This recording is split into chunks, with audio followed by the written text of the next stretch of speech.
Uh, Final warning for anyone who's lurking, because I know some people might still be hanging around. This is Endwalker content. I'm about to describe what happened last time. There are obviously going to be Endwalker spoilers. If you haven't played this far, I would understand if you dipped out. Final warning, Endwalker, talking about Endwalker, happening in 5, 4, 3, 2, 1.5, 1, 0. Last time, we had just finished up with Thavnir, where the final days had come, and we started off at the end of it all where the Charlian Forum was talking to Vritra, the dragon, about their plan to go to the moon. And so we were having a little bit of a sit-down party to celebrate our victory, quote-unquote celebrate, and plan our next move, where Grahatia decided to pull out the smart idea of going back to the First and talking to Elidibus, who was put into the Crystal Tower during Shadowbringers. His soul might still be there. He'd be the last living ancient outside of Hydaelyn. So we go there and we talk to him, and he's like, yes, Elpis, which is the name of the flower that Hydaelyn gave us, is actually a place.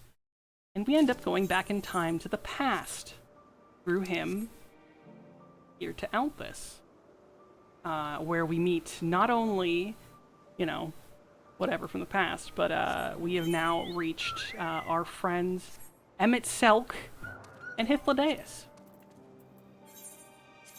And it also seems that a few other people have found us, but we also found the man Hermes, who is in the future going to become Fandaniel, the guy who was trying to kill the world through destroying Zodiark. So we're trying to figure out, Fandaniel helped stop the final days, but then now is starting to cause them. So we're trying to get some information from him to maybe save our world. He also has a cute little bird creature named Meteon that we don't know much about, but she can talk into our mind. And seems to have trouble speaking out loud, but she's kind of adorable. And, we were just welcomed to Elpis. So, quickly put in my Discord that we're switching games. Jumping to a little New Game Plus group.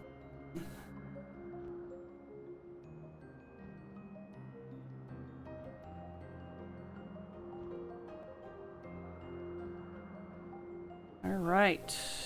I should probably put up a stream marker. Alright. Here we go. Hermes is welcomed. Well, we mustn't keep the others waiting. Let us return to Anagnorisis. Their words, by the way. English is a hard language to speak, and I'm not very good at it. Especially when I'm reading the fake English of Final Fantasy XIV. Especially when I have to read Urianger's lines. Rescued a little Ambastomba. Or Ocelotl? Whatever they are, from a tree. Perhaps it's only your imagination, but something in the creature's demeanor bespeaks proud defiance for having gone on an adventure. Good for you, little Axolotl. Yes, these are Hythlodaeus, whom we've only ever seen with his cowl up before this, and as a fake simulacrum at Emmett Selk's Amarat, and then the grumpy man himself in his prime. My apologies for the trouble. Owing to your kind assistance, all the Ambastomas are safe and well. I will presently send them back to their space, if you would go on ahead to the main building. Upon entering, you will see a table and chairs, a meeting area. We may speak there. Very well. Take care not to let the creatures slip away again. If all of my guy voices sound the same, it's because I'm a woman, and making guy voices is hard. That's my excuse. Sticking to it.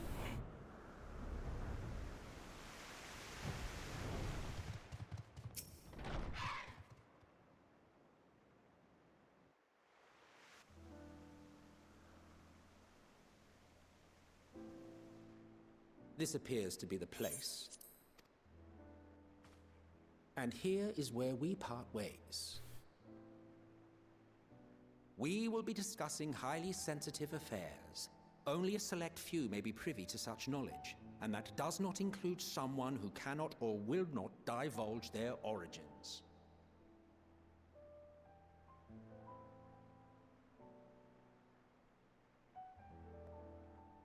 What? Will I have to remove you by force?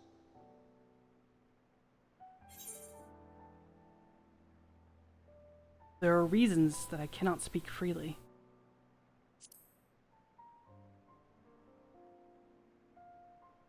Let's hear them then, these reasons of yours. Who knows? If I deem your mysterious cause worthy, I may even be inclined to offer my assistance. I do not object to her attendance. Hermes, this is highly irregular. Perhaps, but I believe she can be trusted. Meteion would not have taken to her so quickly otherwise. Moreover, the presence of a third party may help me to maintain composure.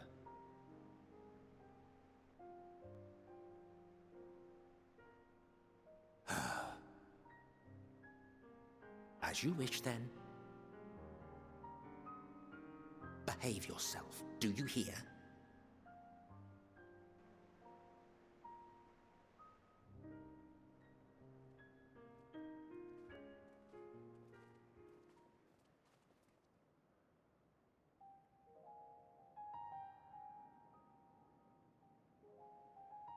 So, it's finally happened, then. Aye. Van Daniel has declared his intention to step down, and named you as his preferred successor.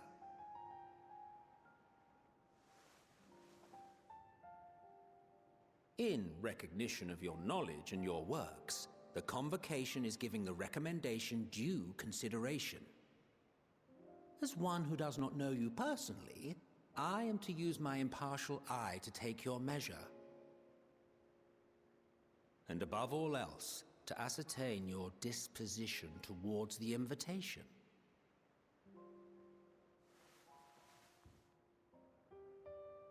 I understand that you and Van Daniel are close. He himself was once chief overseer of Elpis after all. I should not be surprised if you knew before anyone else that he wished to relinquish his office. I did. He told me that when he fulfilled his purpose, he wished to pass the torch to me. A torch you seem none too pleased to accept. Are you so averse to serving on the Convocation? No, it's not that. For a humble researcher like myself to even be considered is an honor beyond words. No. What troubles me, what I struggle to come to terms with, is the very fact that Van Daniel is stepping down. Does this not mean that he will return to the Star?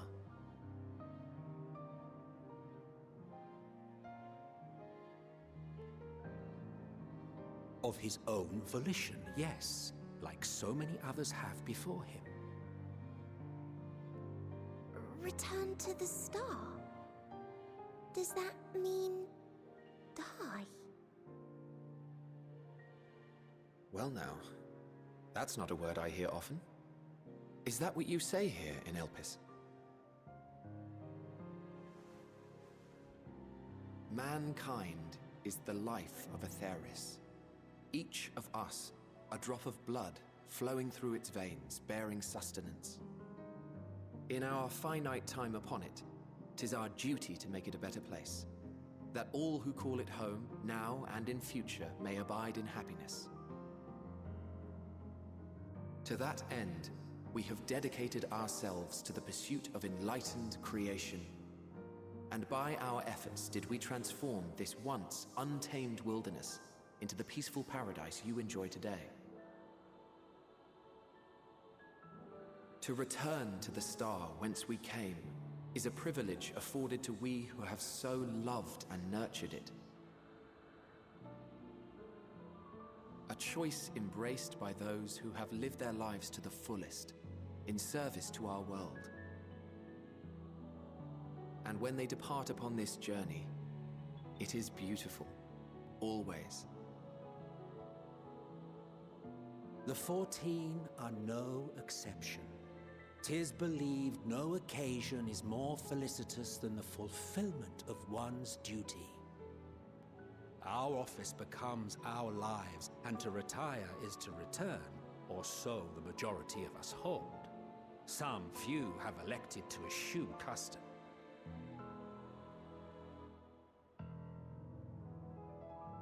Mayhap you feel Fandaniel's deeds do not warrant his return. Yet you should know his accomplishments as well as any. During his time, he conceived of countless outstanding concepts. And channeling the wealth of experience he attained here in Elpis, he brought forth many new specimens. I know of all this. I do. It's just, I cannot fathom why someone so great and wise, who could still do so much good, would want to end it all.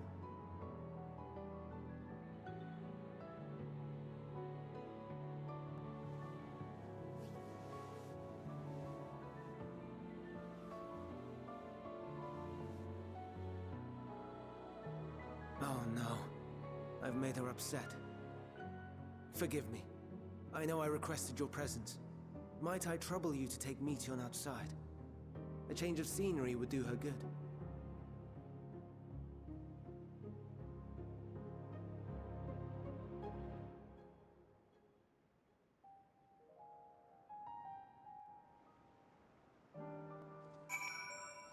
The ancients don't die in the typical sense of the word.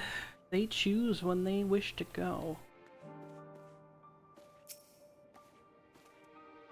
I'm sorry, Kiliana. I didn't mean... a walk. Perhaps we could go for a walk?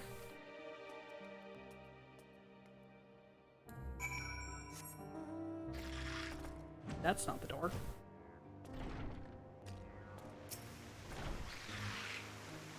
Hermes gets sad when he thinks about death. When others are sad, I'm sad too. That's how I am. How he made me. But don't worry, I'm fine now.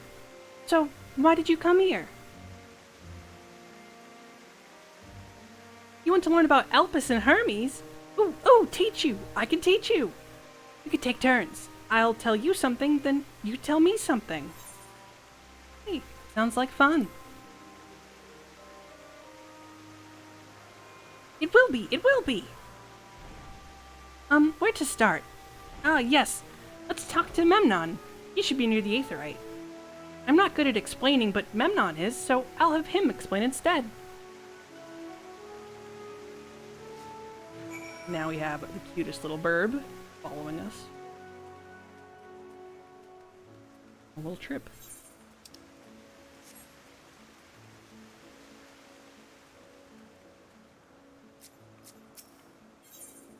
Just the Aetherite. Oh, the Aetherite. Anyone can use it to teleport anywhere. Well, maybe not anywhere. Not to the ground or other isles. For that, you need teleporters. Oh, and permission.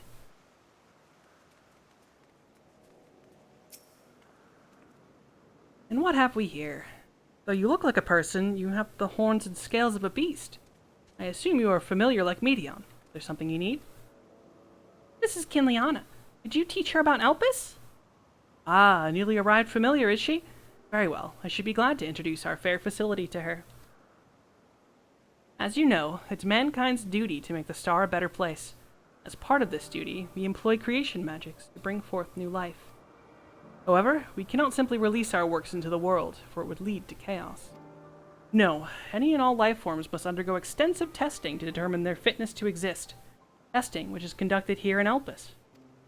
Every candidate is subjected to rigorous study, in which we identify their properties, surmise what habitats might be suitable, and speculate as to the effects they may have on the environment and other species.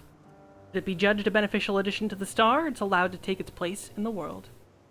The two of you, too, were created with the hope of making the star a better place, so heed your masters well and be good, do you hear? We will, Memnon, we will! Thank you for the lesson. You had a turn, now I get a turn. Where did you come from? Came from a place far, far away. And I probably don't know it. I don't know much about other places. But this place is important to you. I can feel it. Oh, my power! I haven't told you about it. A creation. Let's find a creation. One not being watched. Then I'll explain my power.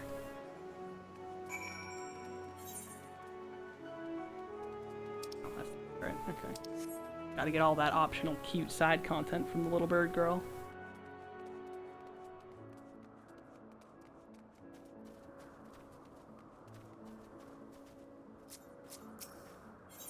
Just the Spriggans.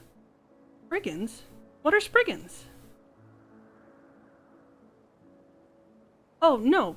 We call them Orali. If there's many, if it's just one, we just say Aureus. Though they're cute, they can be naughty. Sometimes they run off with concept crystals. Hermes has to run after them. Sounds like, things. You. Turn of the shoe bill.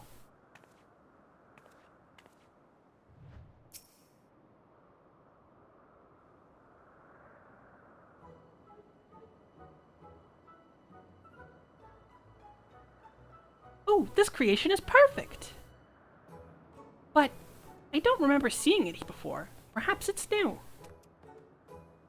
Anyway, I'll try reading its mind. That's my power.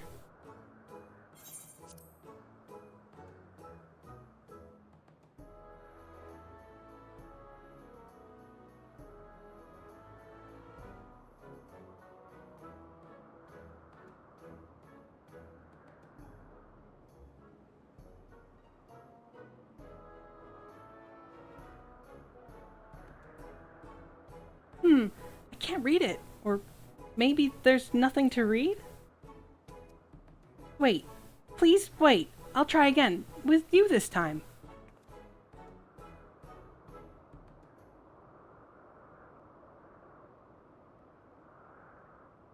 Greetings. Can you hear me?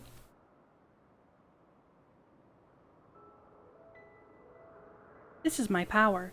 I can read the emotions of those around me and project my emotions to others in return. I am not actually speaking to you in your mind. Rather, you are converting my emotions into words and intention, a process performed subconsciously by intelligent life forms. This ability is vital to my mission, for it allows me to interact with intelligent beings, even should they communicate via unknown languages or other nonverbal means. As a consequence, I am clumsy at speaking. Yet though I struggle to express myself in this fashion, Hermes wants me to speak as much as possible, for everyone has thoughts and feelings they may wish to hide. I harbor an affection for you, one that is difficult to define. Aside from the fact that you share common traits with us, your thoughts are complex, prismatic. They draw me in and leave me wanting to know more. Out of respect for your privacy, I will refrain from using my power when speaking with you. Nevertheless, I want you to know that I wish to be your friend.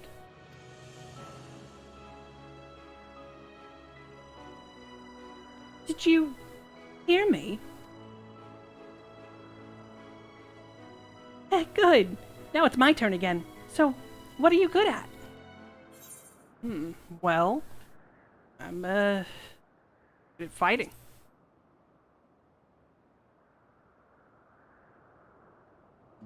Ooh, fighting? That must mean you're strong. Hermes is strong too, but he doesn't like to fight, even when creations fight him.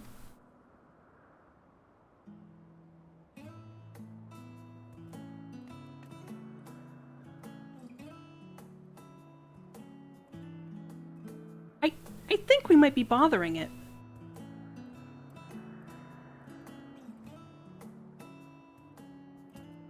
Let's keep going. We'll go see Euanthe next. He's usually in a small building, one on the west row.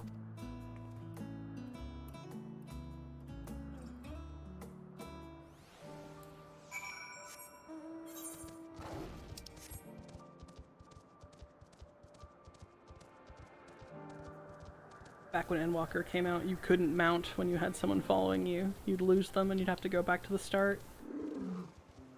So glad they changed that. Well, well, if it isn't Medion, I see you brought a friend today. Greetings, Euanthe. An apple. Could you make me an apple? The kind Hermes likes, covered in syrup. I want to share it with Kinliana. Oh, candied apple?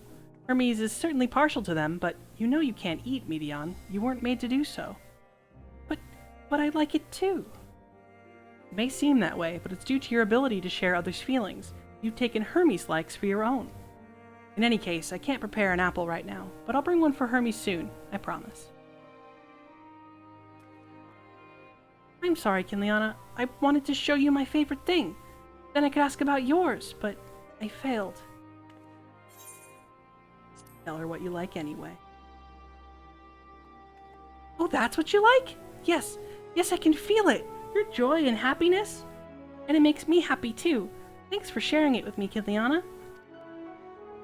Well, we've walked and talked a lot. Maybe Hermes has finished talking too. Shall we go see?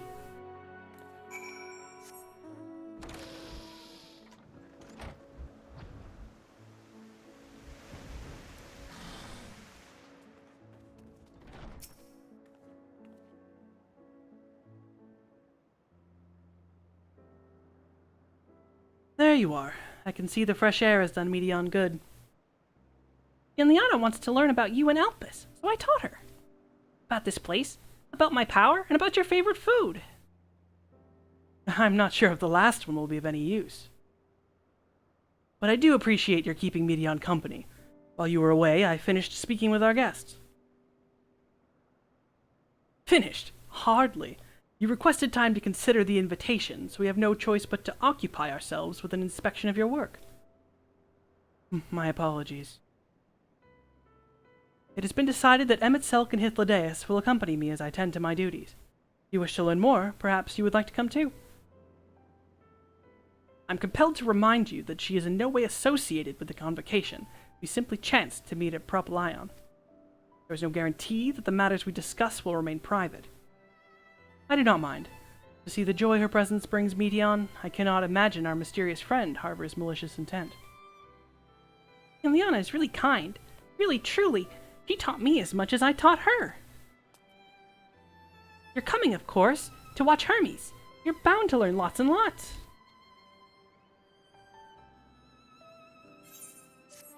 And Emet-Selch is thrilled to hear it.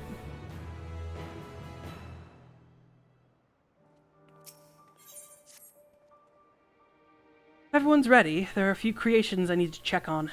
First, we shall return to the spot where we found our wayward Amistoma. Have care when you step outside a hub, for there are to be more unruly creatures about.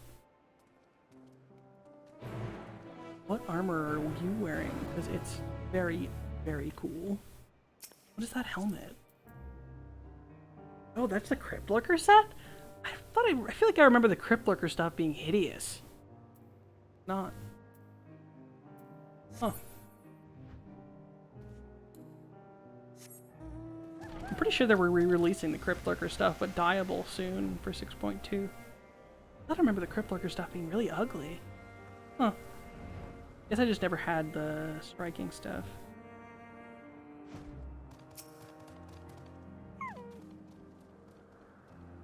This here is the new species of Petalota we recently set loose.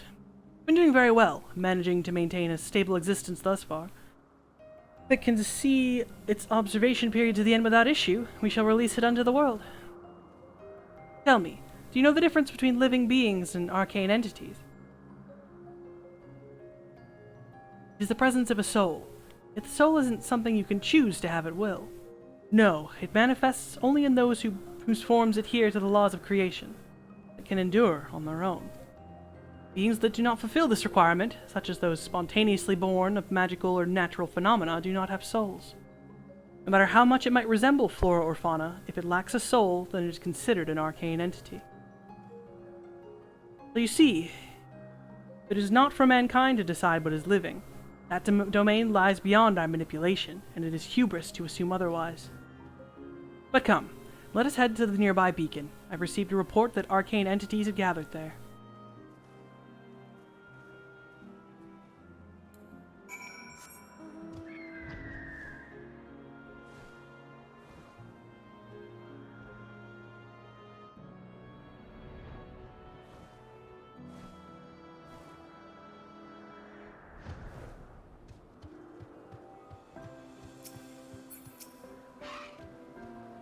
Ah, yes, lightning pneuma, just as the report said. Although we call this structure a beacon due to its form, it is in fact a magical device. By manipulating the balance of elements, it keeps the isle airborne and maintains the climate thereupon. In the course of its operation, it often sees an internal shift towards a given element. Right now, that element is lightning, which draws the pneuma here to replenish their ether. It appears Meteon is busy. Would you care to assist me in her stead and feed the pneuma?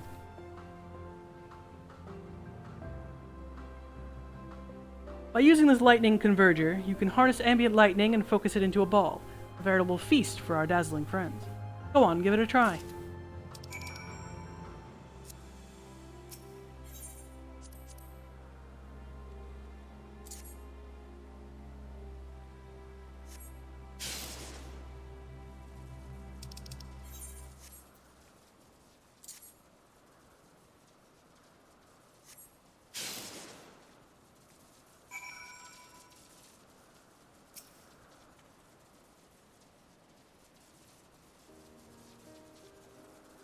Perfectly done, Kinliana. Look.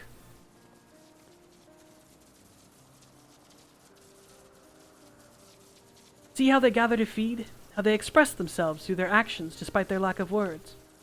Speech is not the sole defining characteristic of a thinking, feeling creature, nor is silence an indication that they do not possess these qualities. Be it a soulless arcane entity such as the Pneuma, or an ephemeral life form such as the Petalota, all seek to perpetuate their existence, to survive. Is Meteon a living being?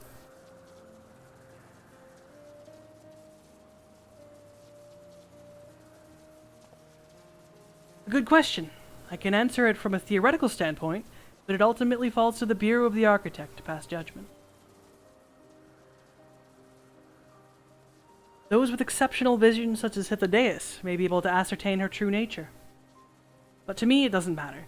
She is herself, and that's all I need to know.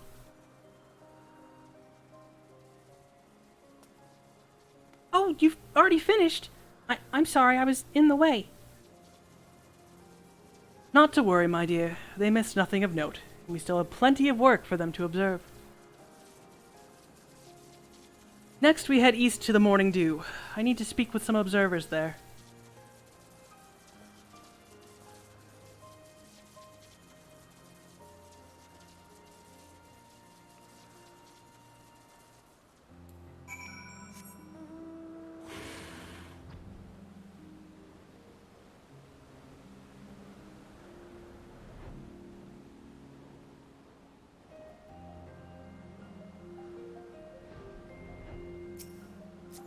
Goobo!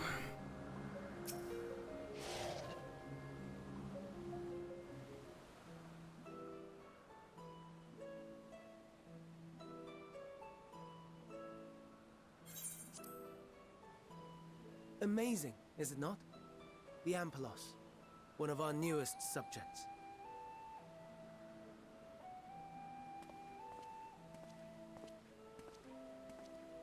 So, how are we coming along?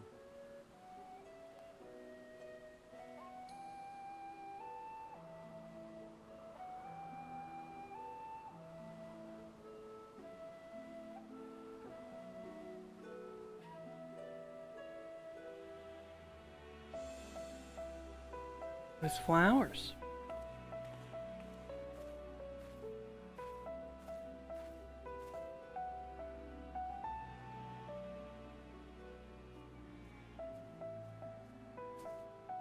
This place is Elpis. Those flowers. Elpis. Entelekis. Like me.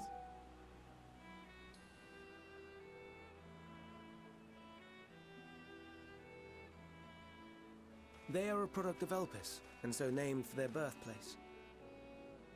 A happy accident, born of the hands of a former researcher who loved beautiful blossoms. Unique for how they change color, to reflect the emotional state of those nearby. Though be it here or elsewhere, they are seldom seen in any hue save purest white. Reflect the emotional state, you say? By what means do they achieve this? In creation, there exists an energy wholly apart from ether, one driven by emotions. In like manner to how we manipulate ether, this flower is subject to the influence of said energy.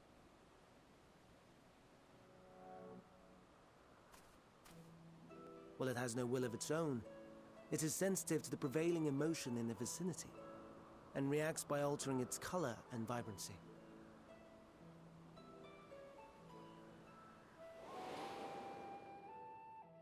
Akasha? It is one of the unseen energies defined by Harnish alchemical theory. Though a gross oversimplification, some describe it as an essence influenced by feeling.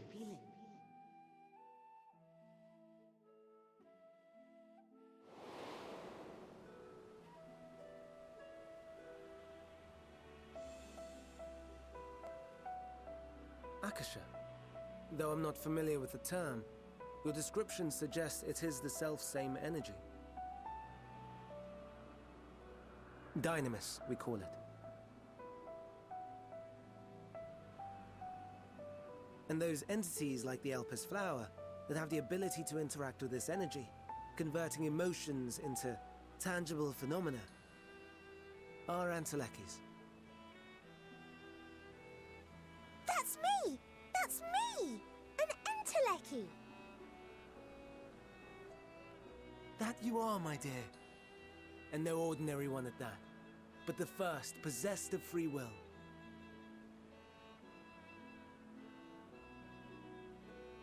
Wait. A form of energy other than ether? Dynamis? I've never heard of such a thing. Hardly surprising. Dynamis cannot be seen, much less felt.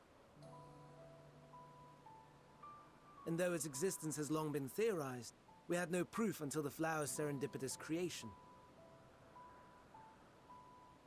What's more, Dynamis is far weaker than ether. Under normal circumstances, its effects are drowned out by the latter. On account of which, beings comprised of and reliant upon the ether, like you and I, are unable to make practical use of Dynamis. 'Tis a truly esoteric thing, known to but a select few scholars. Intriguing. Then, given the limitations you described, why create Meteon?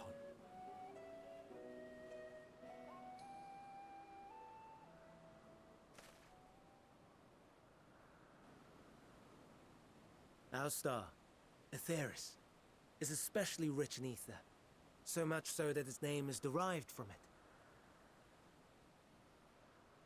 However, when we consider all energy in existence here and in the vast space beyond, Dynamis may account for as much as 68.3%. The more abundant form by far. Were we able to control it, we could open the door to limitless possibilities. 'Tis not unlike a gently flowing stream, unable to break through the dam of ether barring its path. But if we could imbue the stream with the vigor of a raging river...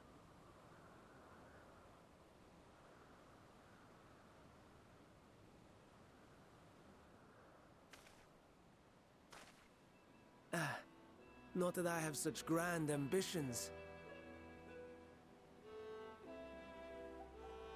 Nay. I merely wish to create a being that could traverse the great expanse.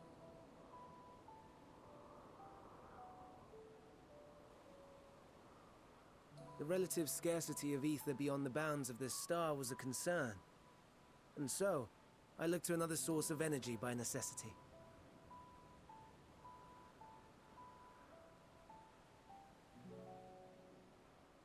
That being Dynamis. No wonder her ether is so thin. Precisely.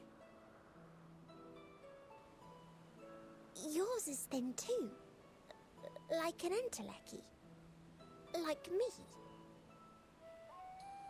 So... are we the same? Entelekis.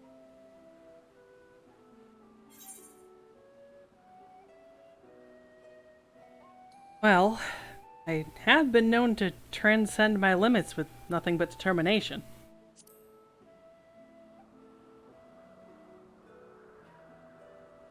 That sounds more akin to the desperate flailings of a wild beast when facing imminent death.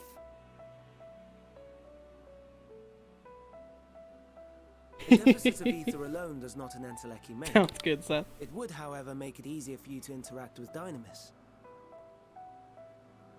And limited though its influence may be, this quality could prove the difference between victory and defeat. You do well not to underestimate it.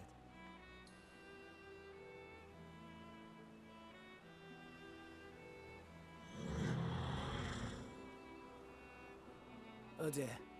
I'd forgotten about the poor fella. You must excuse me a moment while I go and verify a few more things.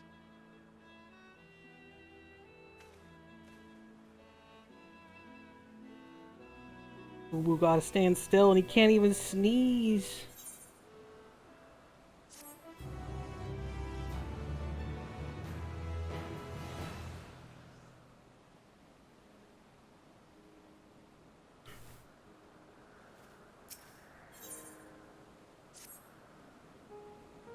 Not that I or anyone else would be able to make use of it, even if we knew.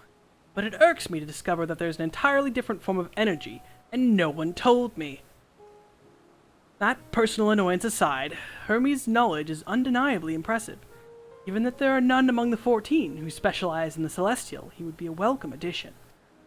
Assuming he can be persuaded to join, that is. I still can't understand his hesitation. Well, why did you join the convocation?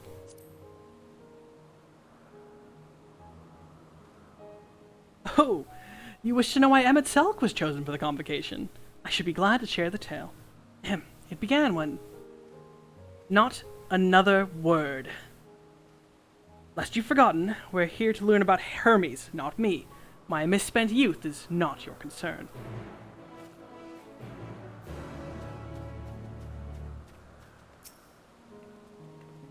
My apologies for the wait. I have inspected the Ampelos to my satisfaction. All is well with the creature, and I dare say it won't be long ere it is released unto the world. Another creation, however, reportedly isn't faring so well, the Charybdis. That is what we shall tend to next. If you would follow me, my friends, we shall return to the main isle and head north.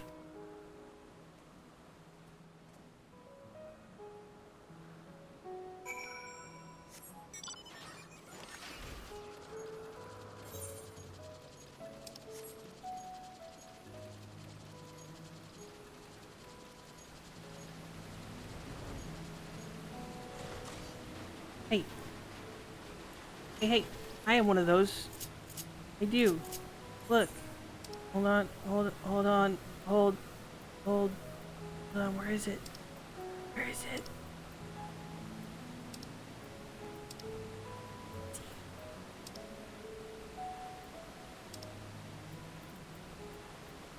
Can't see it. There it is. I got one of those. These things get to live.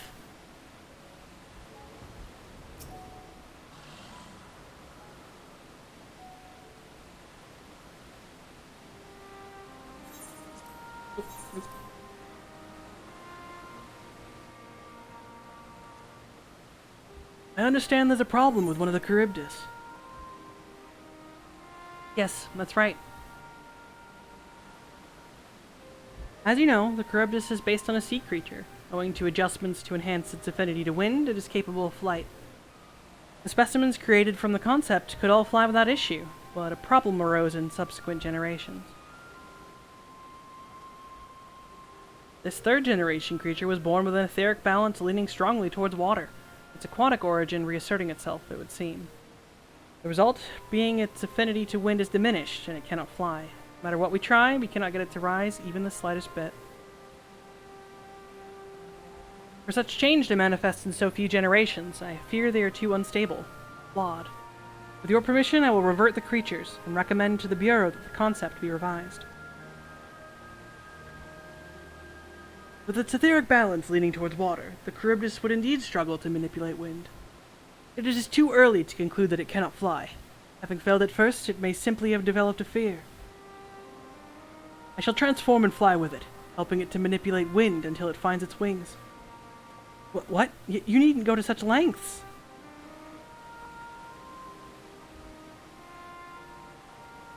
You don't know? But of course not. Transformation is an art in which one manipulates a vast quantity of ether to construct another body around oneself. In practice, this allows one to assume any conceivable form, and thereby transcends the limits of one's flesh. Yet, convenient though it may be, transforming in the presence of others is considered vainglorious in the extreme, as uncouth and unseemly as running around ropeless, shameful. Am I to understand you make a habit of this? Nothing of the sort. Just that, when transformed, I can wield the wind and fly. It may seem excessive, but what is our shame next to the lives of these creatures? They deserve a chance, and we owe it to them to do all in our power. Be that as it may.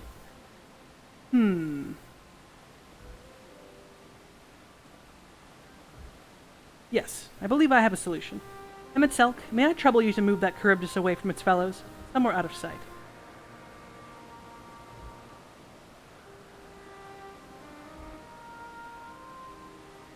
Meanwhile, I'd like the rest of you to help me prepare here.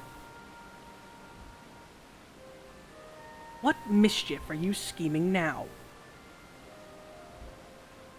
No mischief, I assure you. I would but spare you the need to report to your colleagues that Hermes committed an indiscretion. So have a little faith and run along.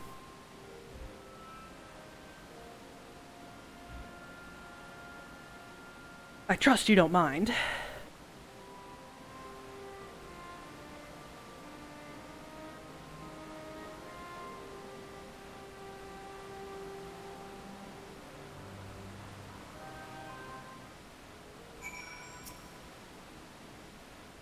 Emmett Selk is out of sight?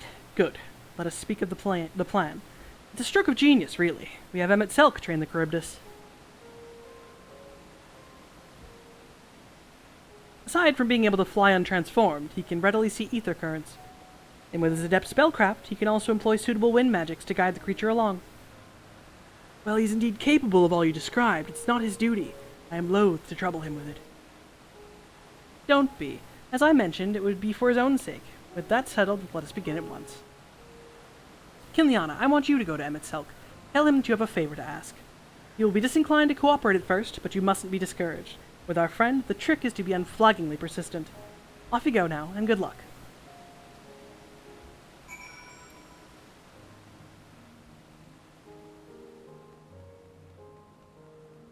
Yes, the game is making me type in the say chat with my PlayStation keyboard.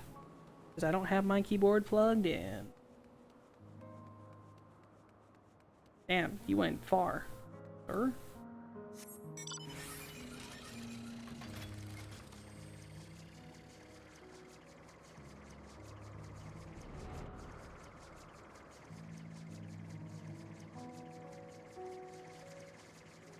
Lost a bunch of loot in the RuneScape wilderness. Oof.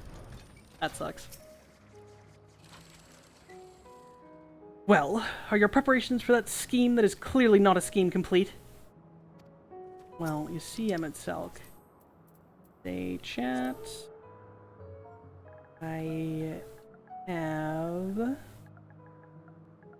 a favor to ask.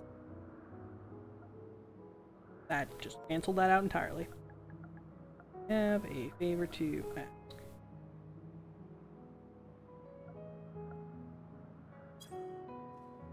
Oh, no, you don't. I'm not lifting a finger. Ugh, I don't know what Hythlodaeus is up to, and I will not be made to know. I refuse. Hythlodaeus is to believe relentless insistence may serve to wear down the ever-weary Emmett Selk. Nope. Please? Comma. Is the fucking punctuation matters. Emmett Selk.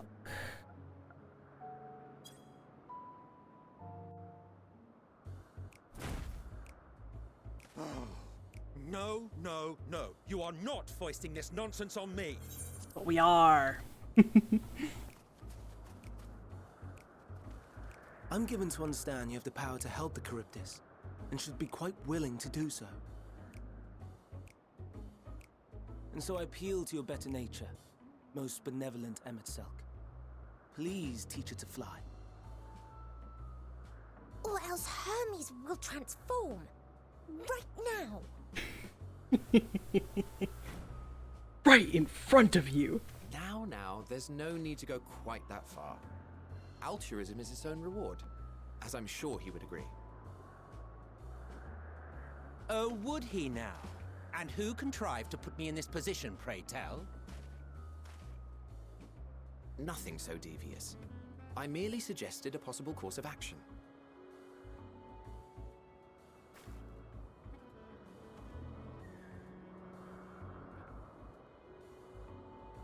Please, Emet-Selch. Please.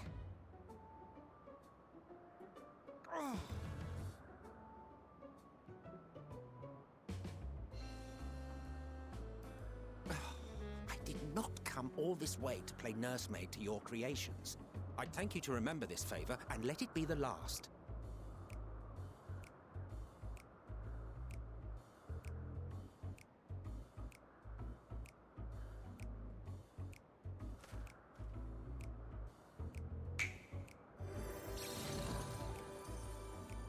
Have that mount. From the Shadowbringers Collector's Edition. I will aid it once it has taken to the air. It falls to you to shepherd it skyward.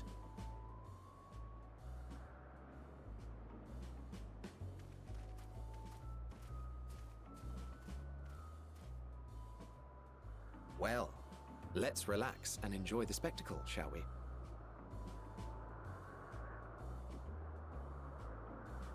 The best part about this whole thing is that, you know, transforming is like walking around robeless. Emet-Selch transformed for our final battle. He just fucking stripped himself naked and duped it out with us. Basically. You were wondering why Emet-Selch joined the convocation. Truth be told, he wasn't the first choice for the office. I was, on the strength of my ability to see ether. But I declined the offer. For though my vision is exceptional, I am pedestrian in all other aspects. Worse even. Quite abysmal when it comes to manipulating ether, for example. Couldn't transform even if I had a mind to do so. What good is the ability to perceive a problem if one cannot act to address it? Emet-Selch has no such shortcomings. He excels in vision and manipulation both, the latter to an extraordinary degree.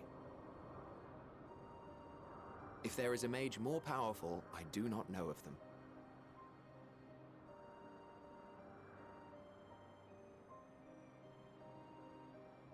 Thus did I recommend him for the office in my stead. And I wasn't the only one. Far from it. Countless others vouched for his skill and character. People the world over, to whom he had previously lent a helping hand. Oh, how surprised he was. Claimed he hadn't done anything remarkable for anyone. Modest to a fault.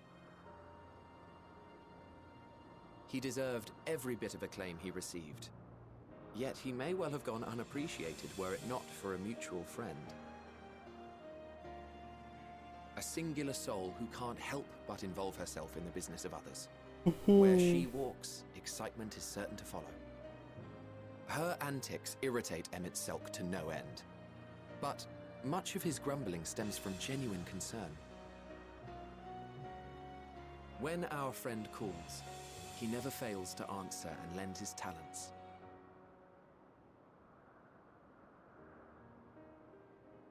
And in the course of doing so, he himself came to be recognized and respected by those around him.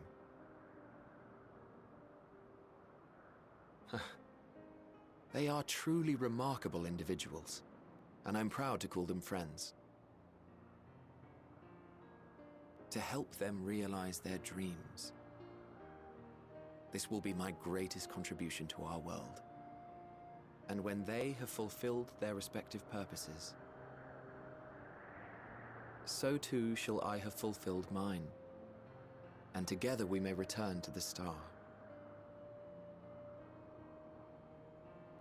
Look at me, spilling my innermost secrets. I can't seem to help it with you.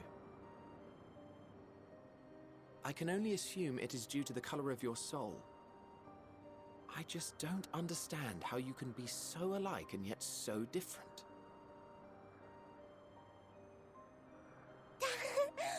Well done, my pet. Well done!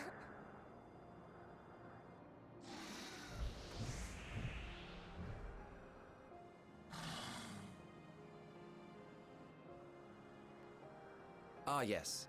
I dare say the Charybdis will be fine here on. Why don't you go and signal to Emmett Selk? Let him know that his arduous task is at an end.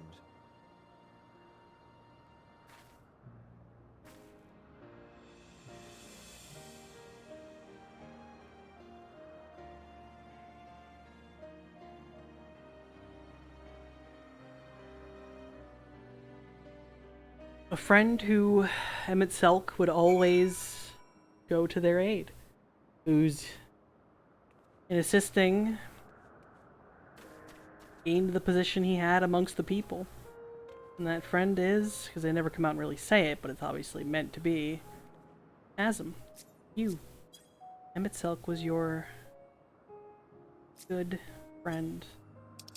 So he had to watch a piece of his best friend, whom he was ready to, you know, die with at the end of the day. Live out as a sundered husk. Emerging from his reverie, Emmett Selk notices you and begins to descend with the Charybdis.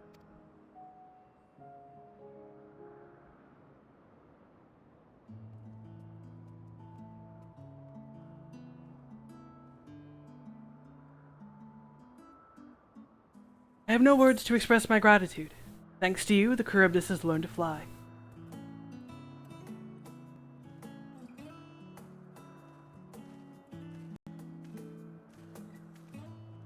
And Kinliana and I could relax and have a pleasant chat. I'm sure you did. The creature needed some small assistance at first, but soon it was flying more or less on its own. I doubt you will need to repeat the lesson. That was truly impressive.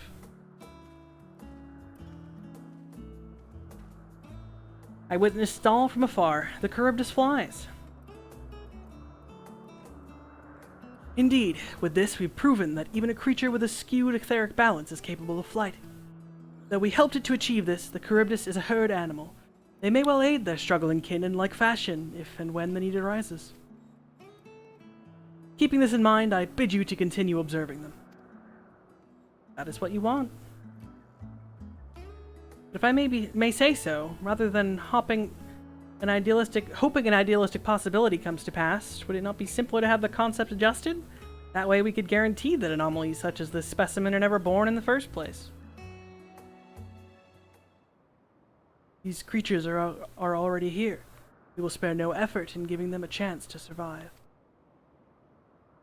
As you wish, Chief. As you wish.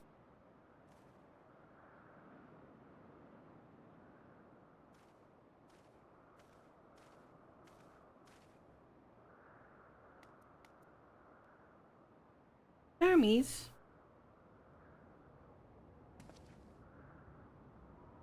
I'm fine, don't worry.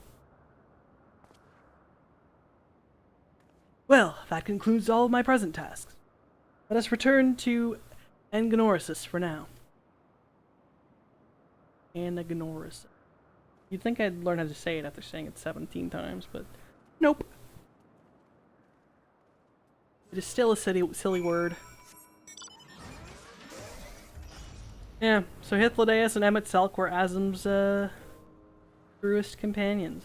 Hythlodaeus also was going to basically return to the star when they did. You have to assume Emmett Selk forced to remain whole, Hythlodaeus sacrificing himself to Zodiark, and Azim sundered. No wonder Emet-Selch was such a grouch. What? Want to apologize for forcing me to help, do you? Save your breath. You didn't force me to do anything. I merely chose the most expeditious way to have done with an impediment to our business.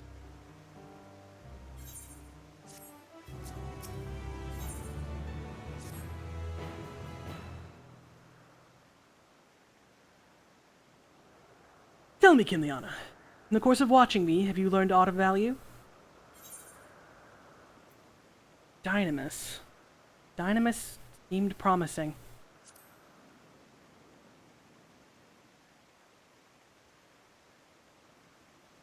Dynamis, you say? Curious that such an obscure phenomenon should be of interest to you. Chief Hermes, what good fortune to find you here. Is something the matter? The Lycaon. I'm afraid it's done it again. No sooner did we release one for observation than it set upon the nearby Acupets, slaughtering them. Was the creature hungry, or somehow provoked? I just fed them myself, and the Occupets were keeping a wide berth. It is the nature of the Lycaon that is to blame, their innate viciousness. Temperament aside, it is an outstanding creation, perfect in form and function. Though it may not be suited for release, I have no doubt that the Bureau will accept its concept for preservation. In any case, there's no point in postponing the inevitable. Doros will revert them all at once the paperwork is in order. Where's the scene of the incident?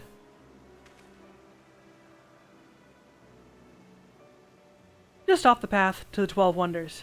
As you make your way, you should see it on the left. I don't know if Doros is still there, however. Hermes, wait!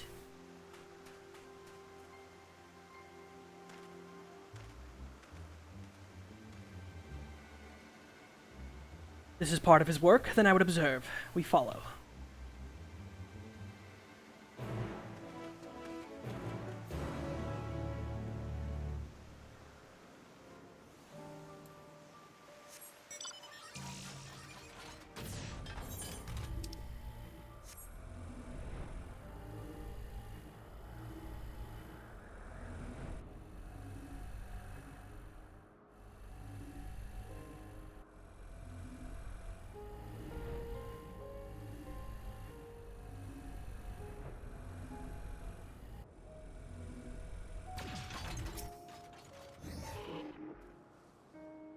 The laceration and burns are unmistakable.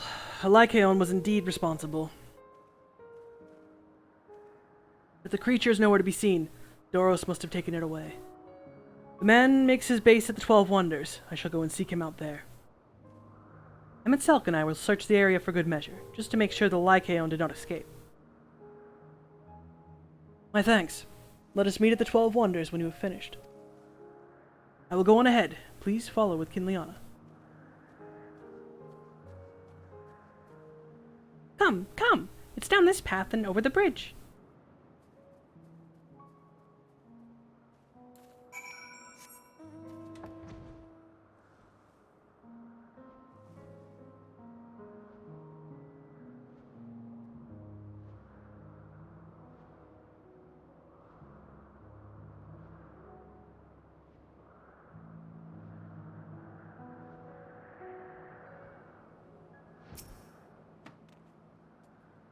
There it is, the 12 Wonders. Hermes is looking for Doros. Let's look for Doros too. He's a man with long, blonde hair. I think. I'll know him when I see him. A man with long, blonde hair.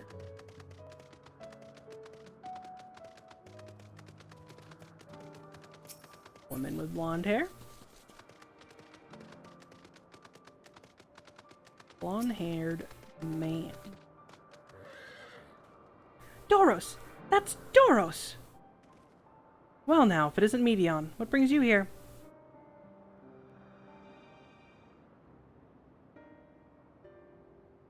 Ah, I thought I heard familiar voices. I didn't realize you two had decided to help me search for Doros. Thank you. You're in charge of the Lycaones, I believe. Where are they now? Out in the fields, in restraints. Frenzied as they were, I couldn't well return them to Ctesis. Once I've submitted my report, I'll see them reverted without delay.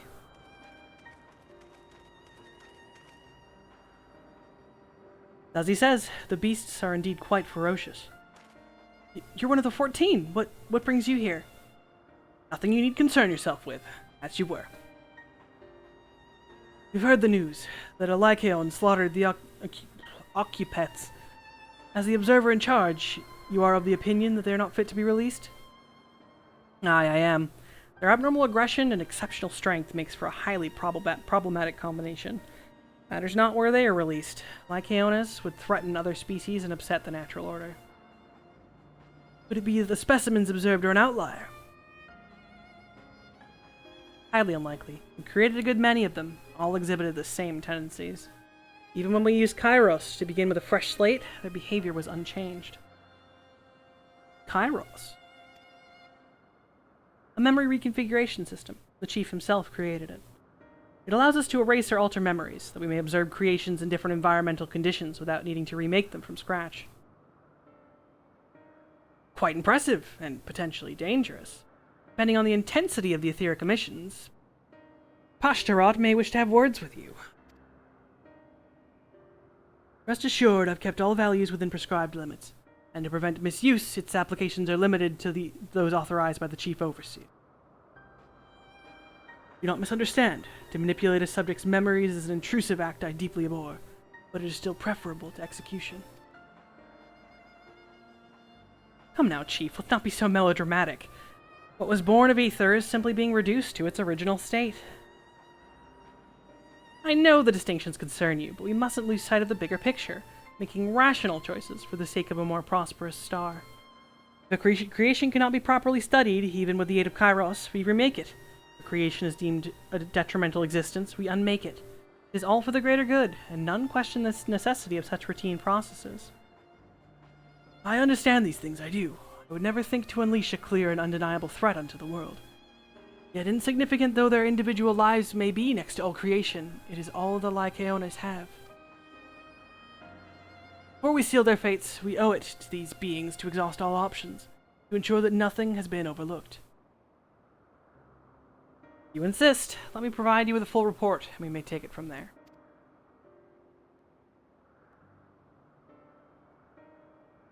Would it be possible for us to attend the discussion, that Emic Selk may better carry out his duties? By all means.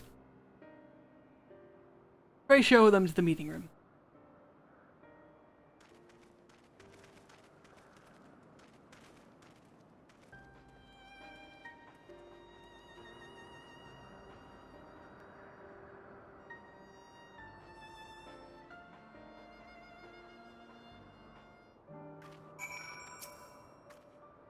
To man, other beings are just things, to be used and controlled, like magic. That's what Hermes told me once. As Emmett Selk once said, we are not seen as people. Creatures beyond those of the ancients are not truly alive. I fear this discussion may take a while, during which time... Medion, are you feeling unwell? Not me, Hermes. It's you. I won't go to the meeting. I'll stay with Kinliana. Loath though I am to impose, may I leave Medion in your care again?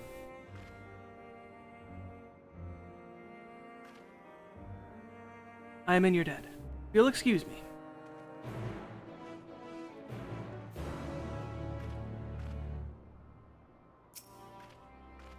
Help me with something, Kinliana. The meeting will make Hermes sad. I want to cheer him up. With a flower. Hermes likes flowers the most, of all the creations in Elpis. Most creations are expected to be interesting, or beautiful or strong, better in some way. But flowers are different. They're designed to suit our emotions, what we feel and what we want to convey. Hermes likes that. I can't make flowers, so I'll search for one, and I want you to search with me. Let's start here at the 12 Wonders.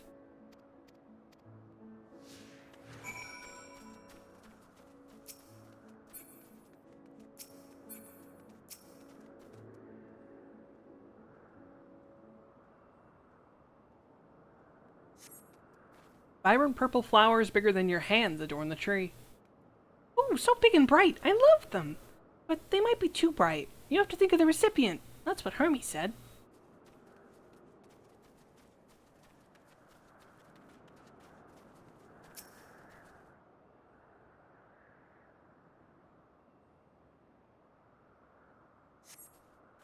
A tall, slender tree rises before you. You crane your neck to look for flowers.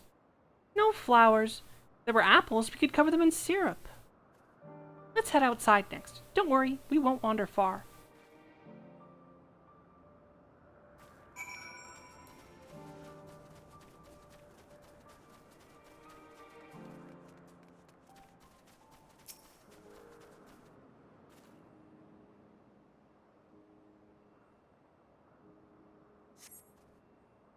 An array of beautiful flowers grow in the bed, their mix of colors forming a pattern. These would be better for Hermes, but they're hedged in. That means we shouldn't touch them. They're either under observation or poisonous.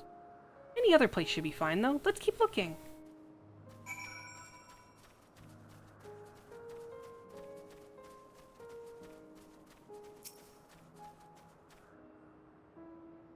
Familiar. Set on a tall, thin stalk, the oddly shaped flower is mesmerizing in its undulations. Oh, a conion! A flower that can move! When Hermes wasn't looking, it shot seeds at him. Not a good gift, maybe. But you're good, Kinliana, at spotting flowers. We'll find something soon.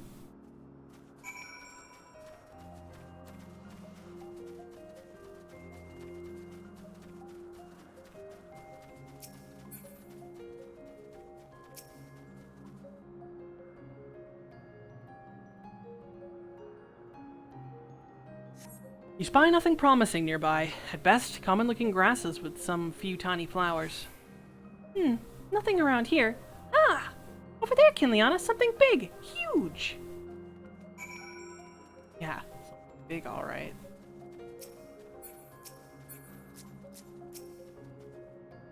That's a morble.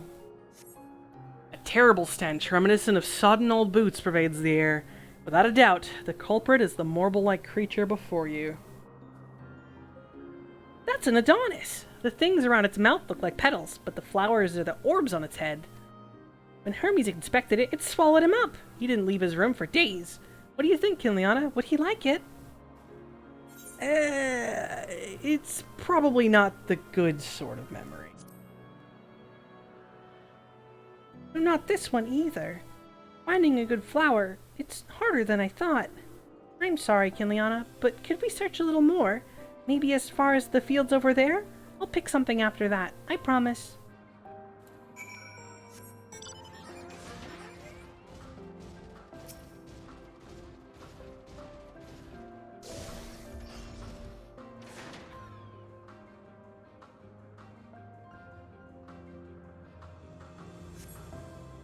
Lush green fields stretch out before you, ending where the sky begins. Oh, there's nothing. That shiny thing over there. What could it be? That would be Malpus flowers. Bright white with the peace of the land.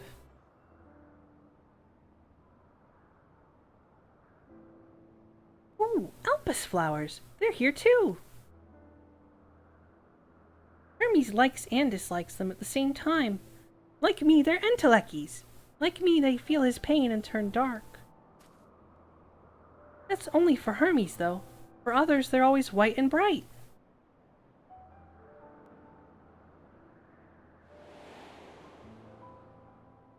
Dark for me, because I have depression. Warrior light do be scarred, though. Truly? The flower was dark in your home?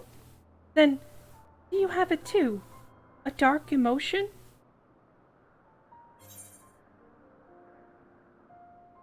I've known the pain of sorrow and loss. I dare say I have a few.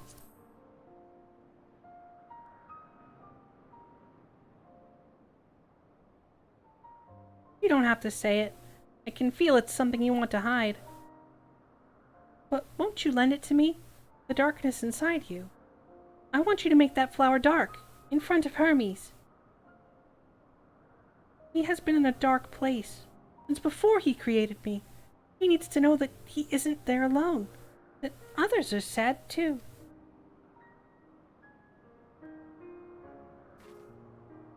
Truly, you'll do it? Dude, show a fellow depressed man that there are others depressed like him. I can do that. Thank you, Kinliana, thank you. It means more than I can say. I can't wait to see how Hermes reacts. Let's go back and fetch him. Ugh, this Medion voice is hurting my throat. Gotta do it for the content. My voice isn't giving you piercing pain that I'm doing it wrong. It seems they're still talking. Let's wait until they've finished.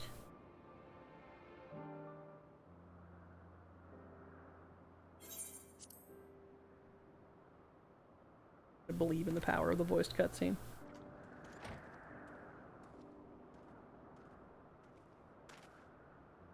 Hermes!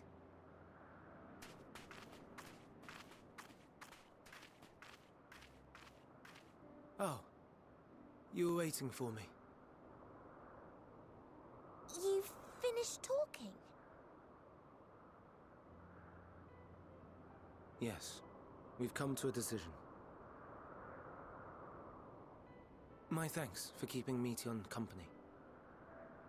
Emmett Selk and Hythlodaeus have already retired to their rooms. There is room for you too, if you would follow me. Wait! I want to show you something first.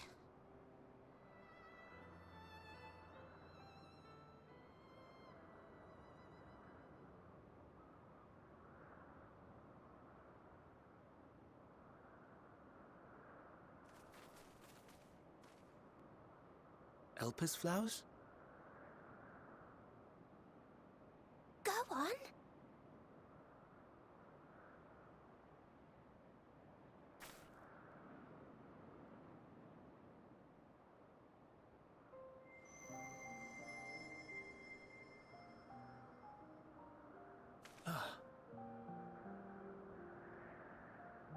You're not the only one, Hermes.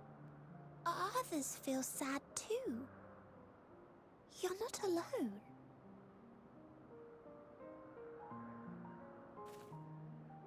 I see Meteon has shared much with you.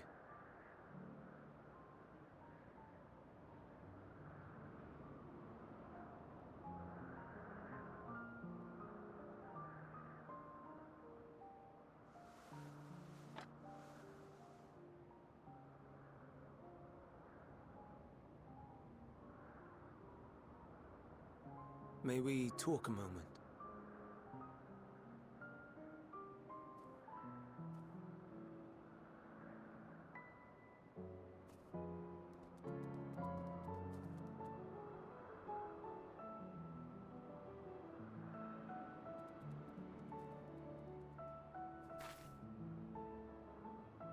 I do not think it wrong that we live for the star, that we strive to make it a better place.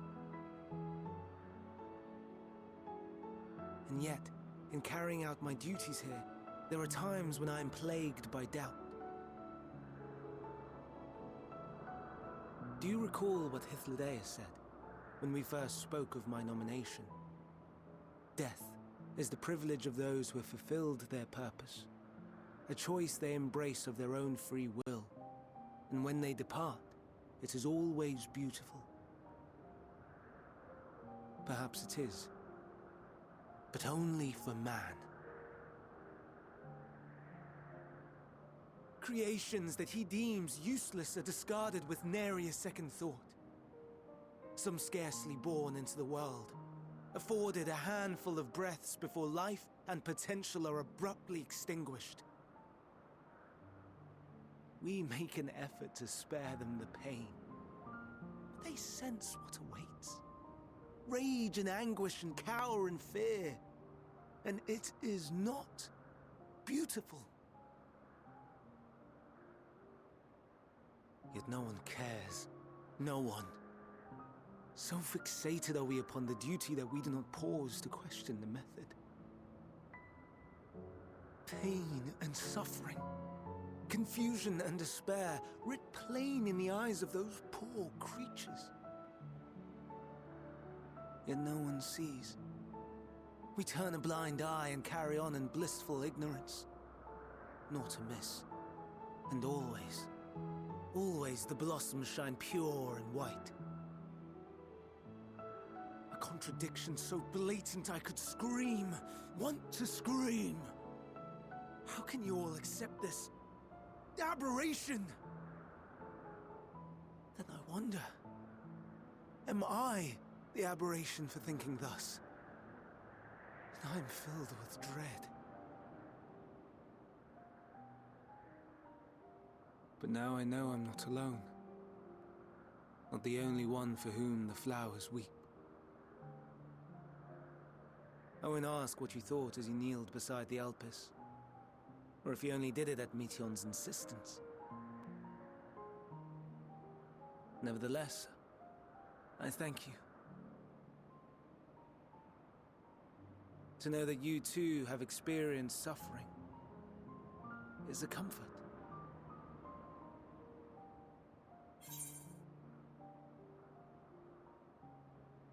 Well, glad I could be of service.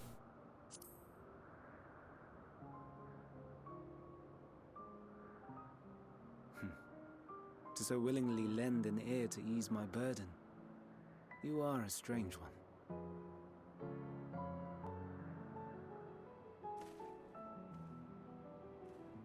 The stars in the heavens.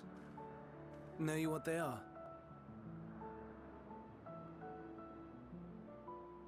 Though it is too far to tell, each glittering light could be a world not unlike Aetheris. A world filled with life. So many stars, so many lives. For us, there may be no higher purpose than to live for our world. But what of the other living beings out there? What is it that gives their lives meaning? That drives them day after day after day? To pose that question to our undiscovered cousins, I created beings of Dynamis, who can traverse the vast emptiness between the stars. Meteon and her sisters. Aye, sisters. She has a great many of them, and they have already departed on their journey, traveling to one star and then the next in search of life. As one might expect, exploration on such a grand scale is rife with difficulties, and thus far I've naught to show for it. But I have faith that we will make some manner of discovery ere long. And when we do, I should be glad to share our findings with you, in gratitude for your kindness.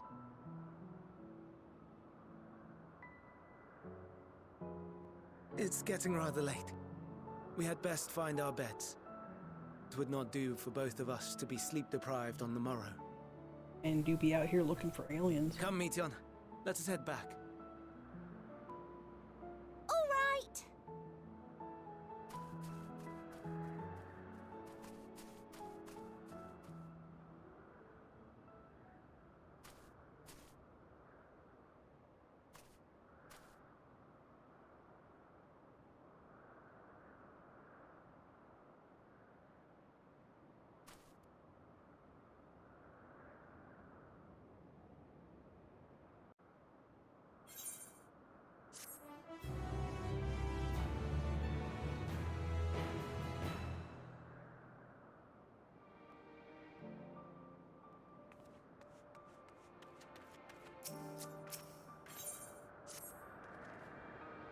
An all too brief interlude, perhaps, but it is time I attend to my next task. As Emetzelk and Hythlodaeus are aware, we reached a verdict regarding the fate of the Lycaonis. 7 were created for observation, and all 7 must be unmade. Doros has followed the correct protocols, and as Chief Overseer, I can find no fault in his judgment. The Lycaonis would disrupt the natural order, ravaging and consuming other species until they themselves starve and perish. They cannot be released into the wild, and they cannot be allowed to remain here in Elpis. I intend to petition the Bureau of the Architect to have the concept preserved and a restricted purpose hazard life form. Aze, Hythlodaeus has pledged to support me in this endeavor. Yet, whatever the Bureau decides, the existing Lycaonis have served their purpose. Doros has already isolated the creatures, and is preparing to carry out the necessary measures. I will join him forthwith. It is my duty to witness the conclusion to this study. You are resolved, then we have but to accompany you. Of course. Let us be off then. We will return to the main aisle.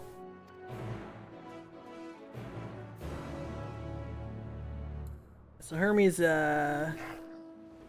just lives in a world of existential crisis. To be fair, he's surrounded by a bunch of people who put no stock on the value of life. And, you know, he's just built different. He actually cares about the fact that they just delete things on a whim. Like this. Mass slaughter of creatures.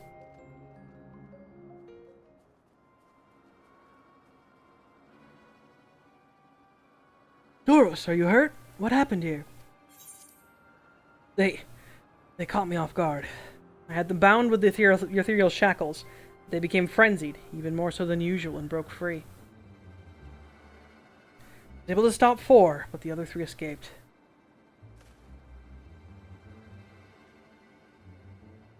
I see them. You have taken to the air above the 12 Wonders.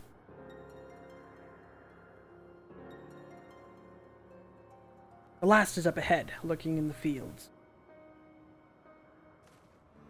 You and Kinliana handle that one. The pair in the sky you can leave to me. If this is how it must end, then so be it. I will render assistance to Emitselk, unneeded though it is.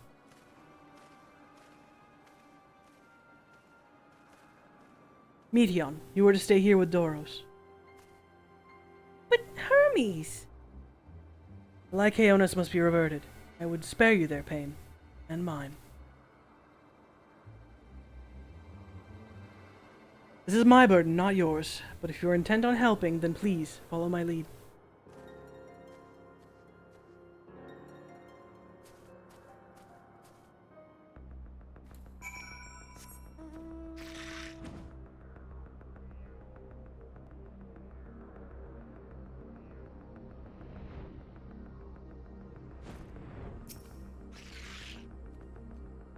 I appreciate your help, and lament that it is necessary.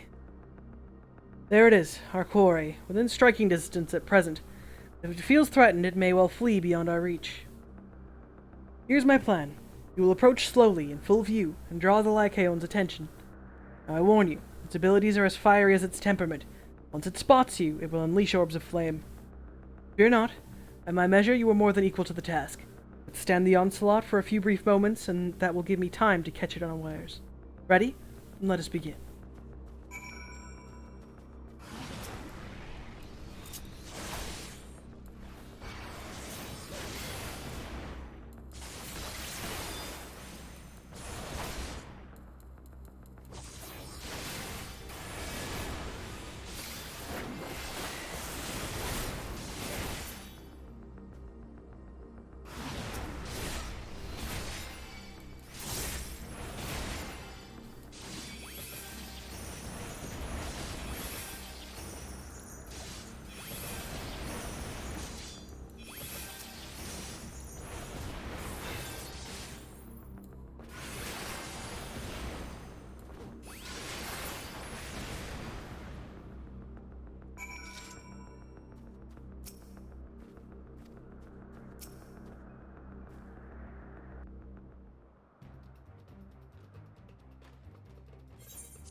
Now.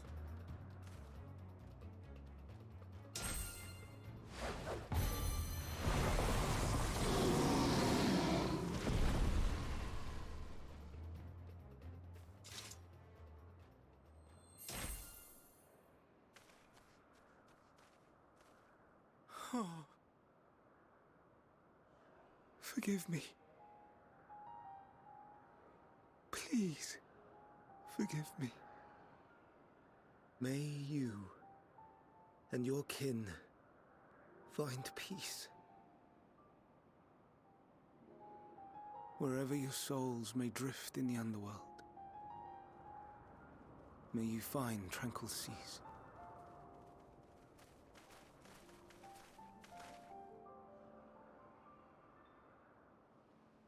Be not forgotten, in concept endure, to reclaim form and one day live again. Serve not the star, or any purpose save your own. Live again, if that be your desire.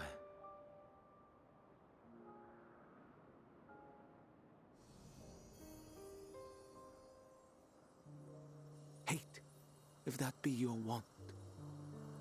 We are worthy, but leave your suffering behind. Lay down your burdens, be born anew. Fly high, fly free.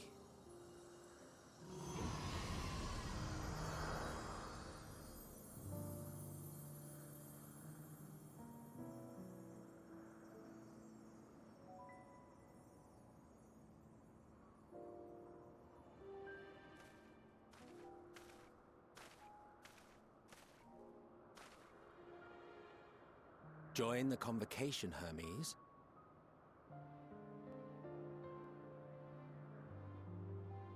You do not belong here. Leave to replace another. To be replaced. It changes nothing. Tell me, do you think it right that we sacrifice all these lives for the sake of the star? And when the star has reached perfection, what then?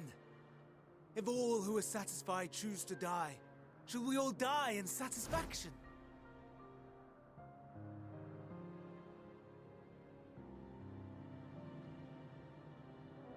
I do not know. Were I to take up the seat of Fandaniel, it would be tantamount to approving my predecessor's death. I do not know if it is right. And to be torn by such thoughts, I do not know if I am fit to represent mankind. Hermes! Please don't be angry. It hurts so.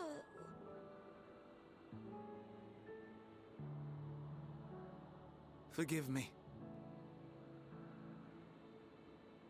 If you would still consider me in spite of everything, I beg some time to gather my thoughts. Meanwhile, Hythlodaeus, I fear I must trouble you to attend to the others. 'Tis no trouble at all. Take as long as you require.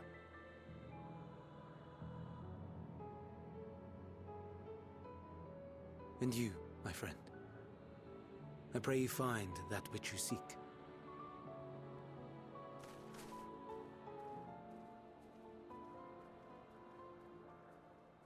I expect we have some few matters to discuss. Shall we return to the 12 Wonders for a time? Aye.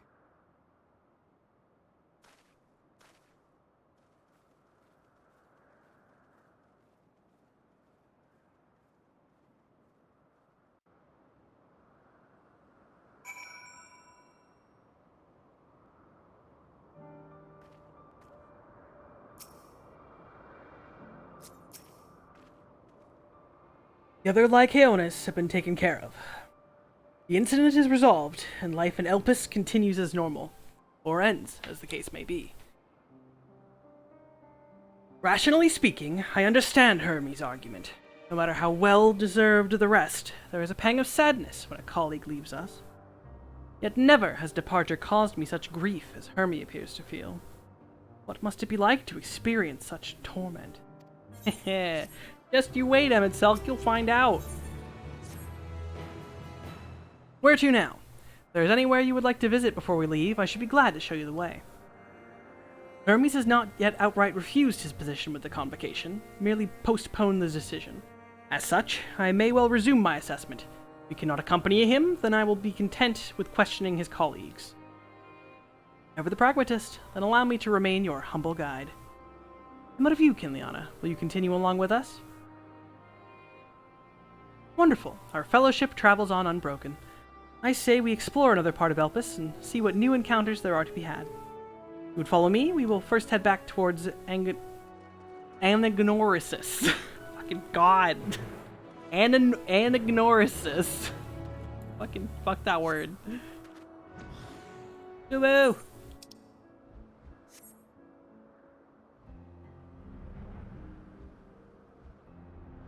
So Hermes has stayed behind to decide on his future decisions. So where is next for us? Well, you see, next for us is one of my favorite characters in this entire game, who unfortunately, well, I won't say more. From here, we follow the path northward to Notonius. There we will find one of the naves, which facilitate travel between the islands of Elpis. First-time travelers must be accompanied by someone with the requisite permission, which I have previously been granted. We only need use the device together once, and henceforth you will have leave to use it freely. Shall we?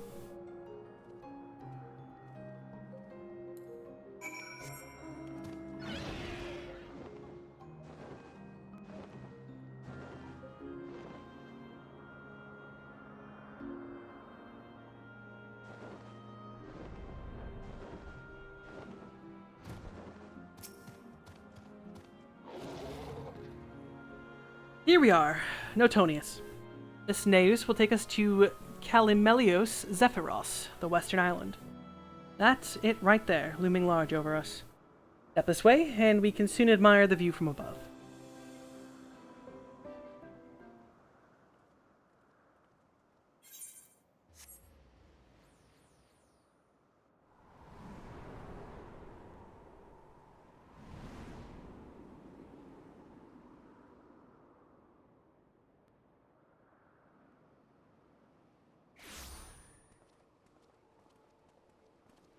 I present to you Kalimelios Zephyros.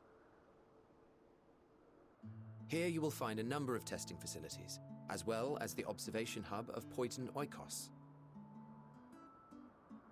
Right then. Let's begin by...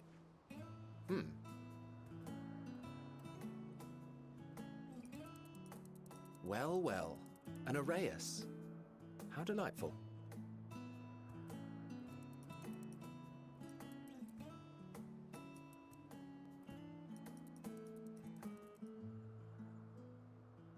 And what, pray tell, is that?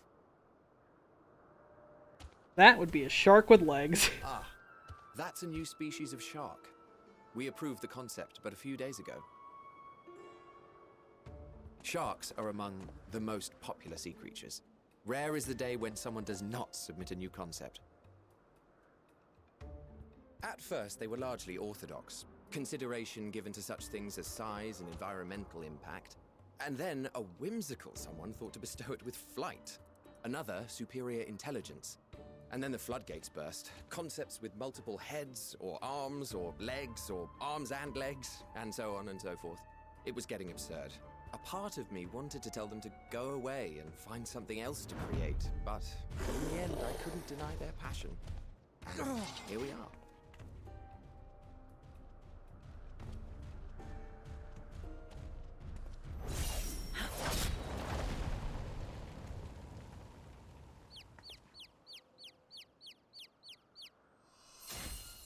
Itchy.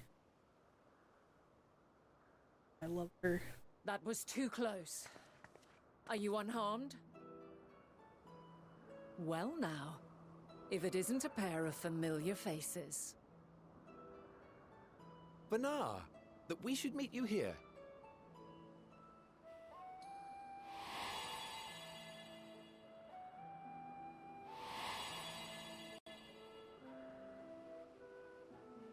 As I mentioned earlier, the better part of the convocation holds that when we retire is when we return to the star. Well, she is not among said majority. Even after stepping down, she carries on with her work. Vanar is her name, and she is the previous Azem. It has been a while, Hythlodaeus. You look well. Less so, Emmet Selk. I dare say the lines upon your brow have both deepened and doubled in number. A shame for one so young. You must make an effort to frown less often.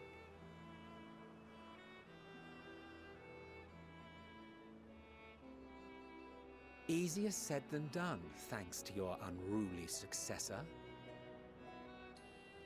How is she, if I may ask? Incorrigible as ever. Rushed headlong into a volcano on the brink of eruption just the other day.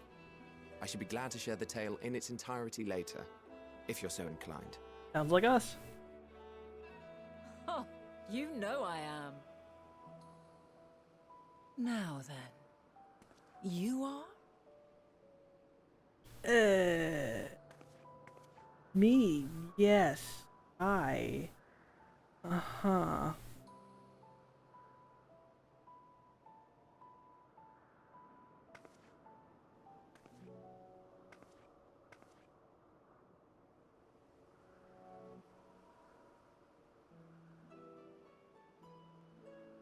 I say, have you perchance come from the future? Pew! Laser beam precision from Vanar. I do not believe we have ever met, yet I sense my magic upon you. Therefore, if I wove the enchantment, I could only have done so at a later point in time.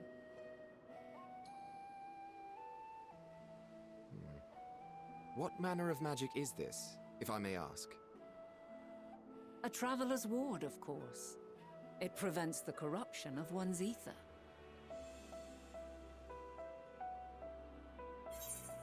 Well, that does sound rather like the Blessing of Light.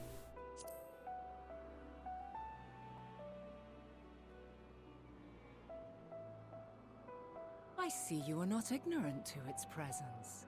And while there are many protective spells, the one you bear is unmistakably mine. Hold on. From the future? That's absurd.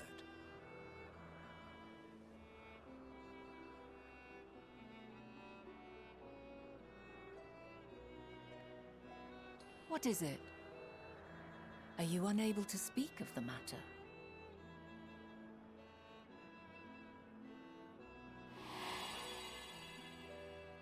The reality to which you must return exists as a result of the final days.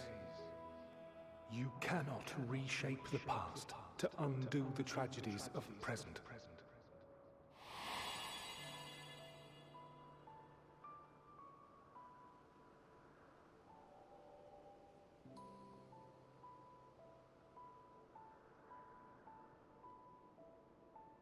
So, your actions here will not change your history, but they may yet affect the course of ours. How very exciting! I'm quite fond of delving into the unknown, and there's naught more unknown than the future. Until a moment finally arrives, we cannot know for certain what will come to pass, regardless of our supposed foreknowledge, so you needn't worry for us. More importantly, that you should go to such great lengths as to travel unto the past bespeaks the gravity of your quest. Will you not reveal it to us? Mayhap we can be of aid to your cause.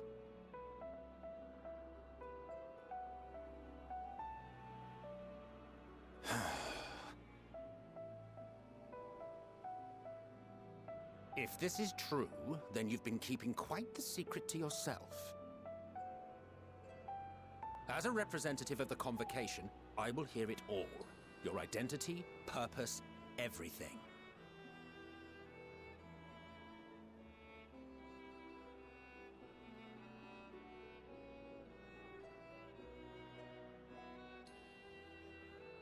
Why don't we move to a place more conducive to calm conversation? I've been working here for some days now at an old friend's behest. If it is agreeable, we may make use of my accommodation at Poiton Oikos.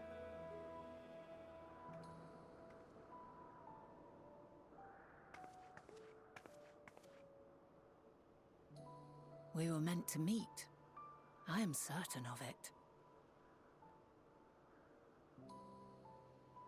Else I wouldn't have marked you so clearly, and sent you unto myself in the past. It's precisely the sort of mischief I would get up to, and quite inspired, if I do say so myself.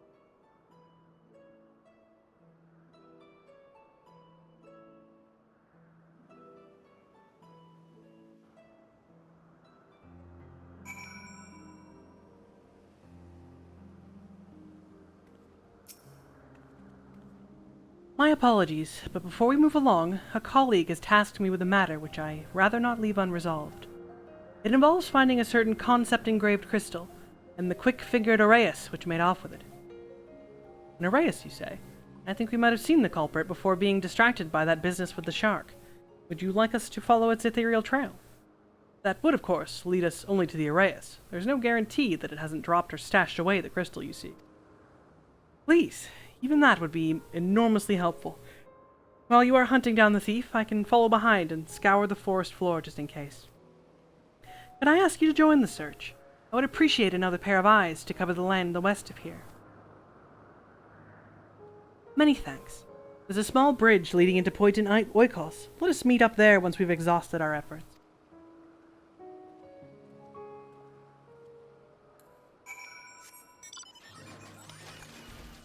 So Vana has met us and immediately was aware that we are not from this time period. That woman do be pretty smart.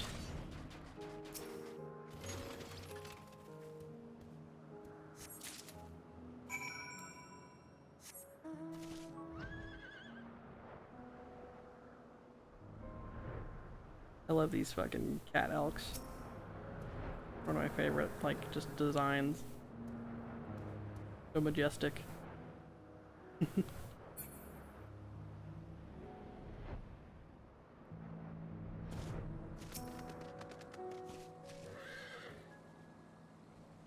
Our last searcher returns. I'm afraid the Araeus no longer had the crystal, nor was I able to find it as I followed in its wake. I don't suppose you fared any better. I'm an expert at finding things. The crystal! Well done. Wonderful. Now I can focus on your tale without that missing concept nagging at my mind. Have you always had a knack for finding things? Well, traveling and searching go hand in hand. You travel often, then? It seems we have something in common. Long ago, when I held the seat of Azim, I was tasked forever trekking back and forth across the star in search of answers to people's problems. Naturally, the need for such journeys has lessened considerably since I entrusted the position to my whimsical successor. Yet, I am still eager to come running should an old acquaintance or new interest require my personal attention. That is what brings me to Elpis, in fact. Many times has my presence been requested, my opinion sought concerning this habitat or that creation. Agreeing to help locate that missing crystal was a minor distraction, which now promises to become a major revelation. How strange and wonderful it is, the way one thing leads to another, wouldn't you agree?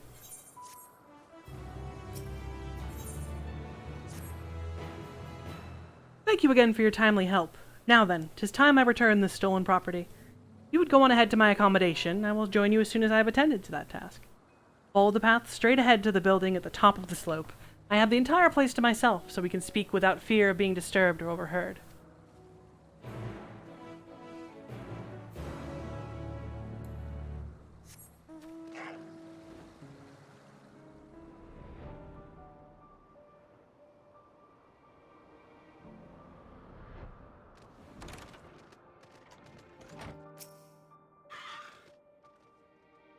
Welcome to my temporary abode. Please make yourself at home while I put on some tea.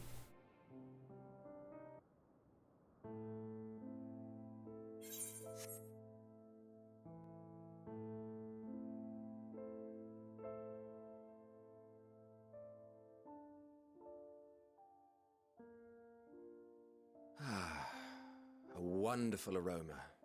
I feel more relaxed already. Would that I had sweetmeats to offer, but I travel light out of habit. There's plenty of hot water though, so please have as much tea as you like. Now then, will you tell us your tale?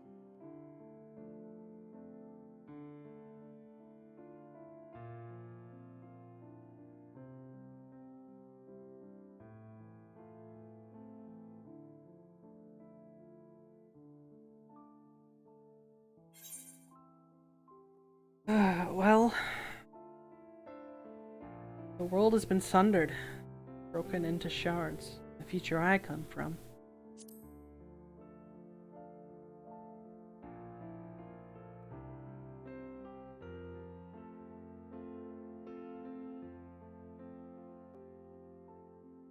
Why don't you start from the beginning?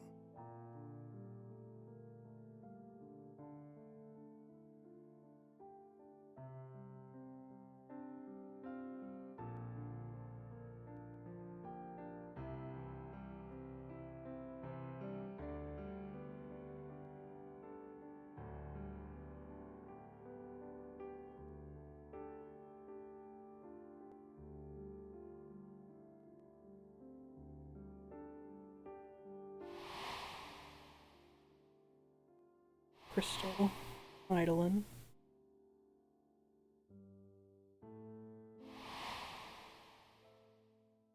Yassian, followers of Zodiark.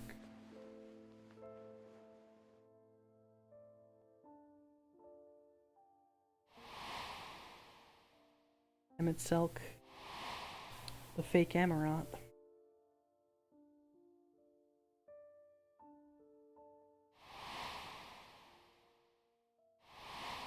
Zodiark defeated. The end of the world. Beginning.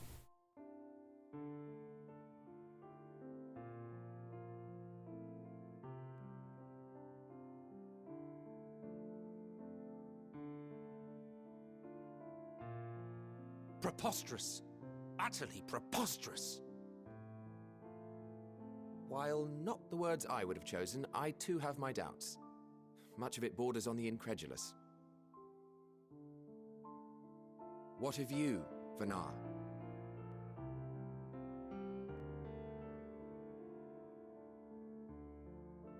Not knowing the precise details of the first final days, it is difficult to determine the veracity of the tale. Supposing it is all true, I must ask myself why I would do what I did. Why would I feel I had no recourse but to oppose the 14 and create this Eidolon? Circumstances change, of course, but it would not have been an easy decision regardless. No, there must have been a reason. One compelling enough to force me to take such drastic measures. Then there is the Elpis flower, which I said would serve as a guide. That it's of import to your mission is plain, but your presence here leads me to believe that this place also holds significance. But what could it be? What are we meant to accomplish? Might it not be simply thus? In the future, whence she came, the final days could not be averted. Mankind has no choice but to flee the star. By alerting us to that eventuality, perhaps you wish to pave the way for other futures. Theoretically speaking, it is a possibility. Yet if that were my primary objective, I see no reason to guide our friend to Elpis specifically. The capital and Amarot, or even my own home would be more logical destinations.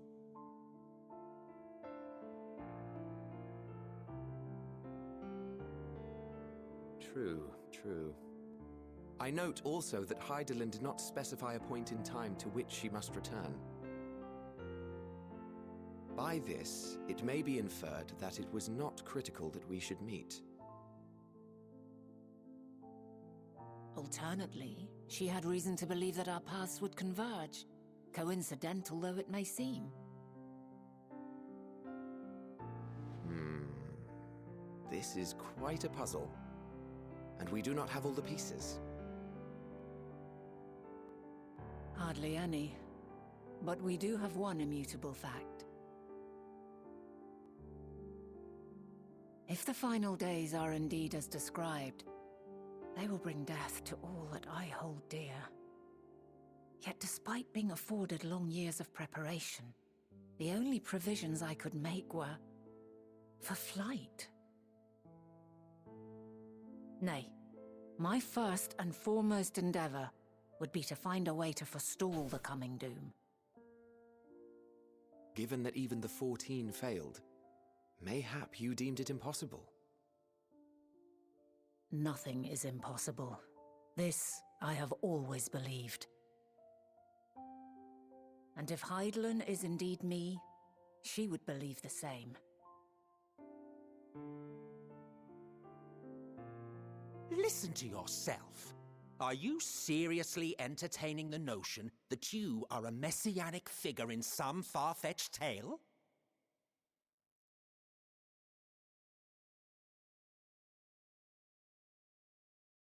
Well, I will not. I refuse to accept that our world could be undone by some unforeseen calamity. I also take offense to my portrayal as a megalomaniacal madman. To sacrifice oneself for the star is a noble act, and I would hold those who gave themselves to this zodiac in the highest esteem. Yet, you claim I recreated Amarot and populated it with phantoms of our people? A bizarre indulgence that would be insulting to their memory. Worse still, I even invited you there. Literally invited my own downfall. Why would I do something so idiotic and inexplicable?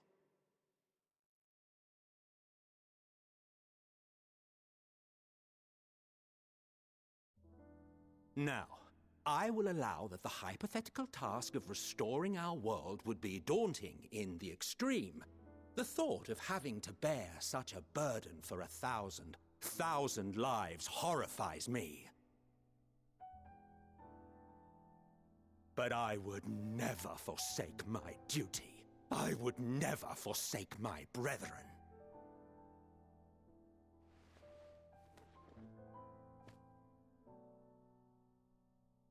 You do not know me.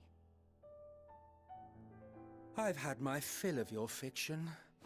I will return to my duty, and you will not bother me again.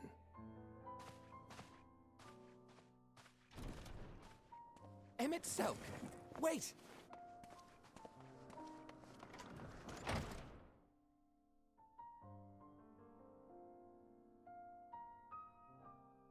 You've seen much of Elpis already.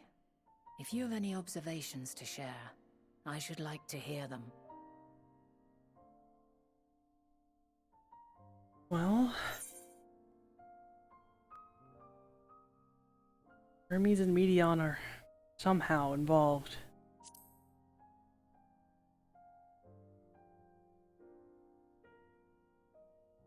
Hermes and his creation Meteon, you say? If Dynamis is the self-same energy as Akasha, as it likely seems, then those two may well be at the center of the calamity to come. This warrants further investigation.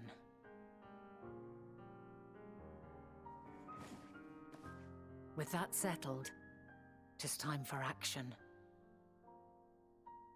The missing pieces of the puzzle are here, I'm certain of it. And when you find them, the picture my future self has painted will be complete.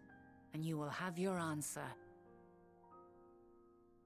Now, suffice it to say, I will aid you in your quest.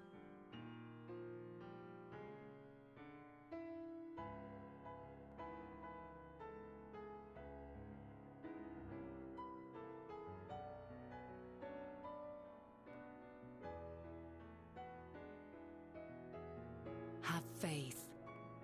If Emmet Selk is the man Azum described to me, we've not seen the last of him.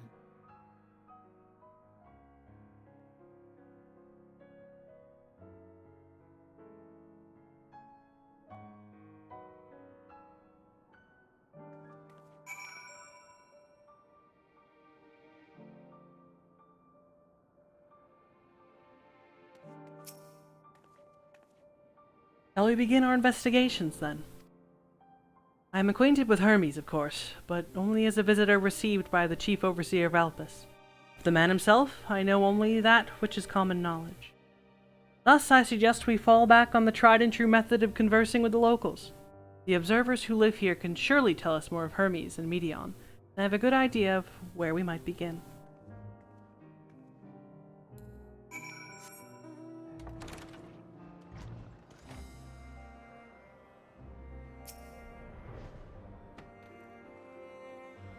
See you the woman standing in front of yonder building? Her name is Ismene. She is the one who made arrangements for my stay in Elpis, and from what I recall, she has held her position here for quite some time. Chances are she can provide us with some insights. Go and ask her your question. I will help with drawing out answers if need be, but I leave the choice of topic up to you. Questions? For me? Well, I suppose I have no other pressing duties at the moment.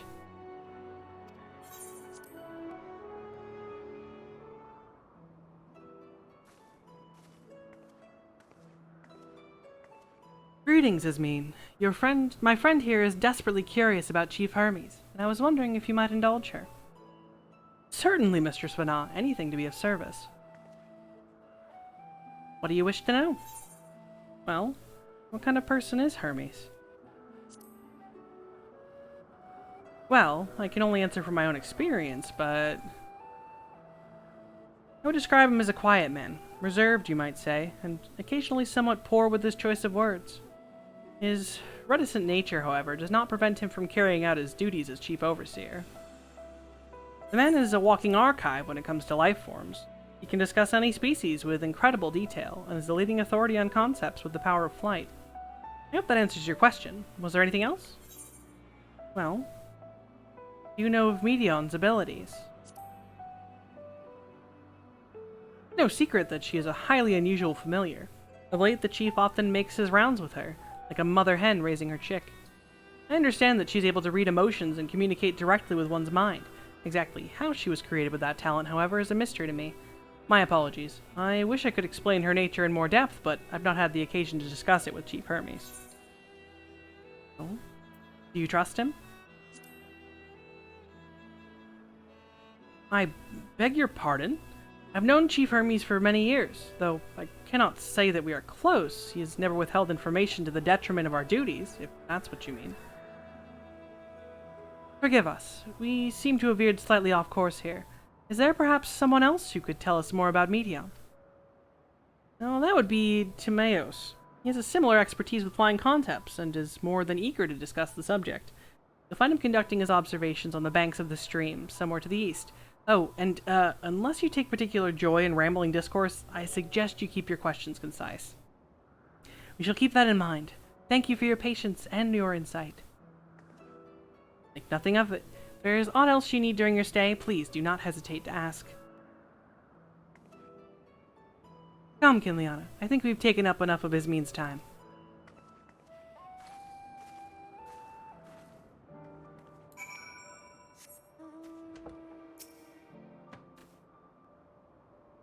Our investigation is off to a fine start, wouldn't you agree? From here, I propose that we split up. I shall continue making inquiries with the resident observers. You could track down the colleagues Ismene mentioned. While I did feel compelled to interject once or twice during that previous conversation, you seem more than capable of drawing forth the answers you seek. All I ask is that you watch your footing around the stream. We can meet back here once you finish speaking with Timaeus.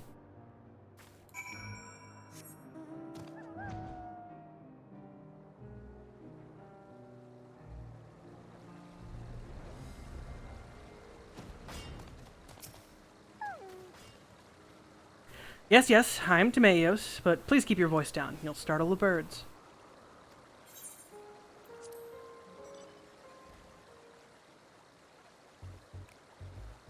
So, what is it you wish to speak about? Well, what do you think of Chief Hermes' flying creations? Chief Hermes' work, a worthy subject indeed.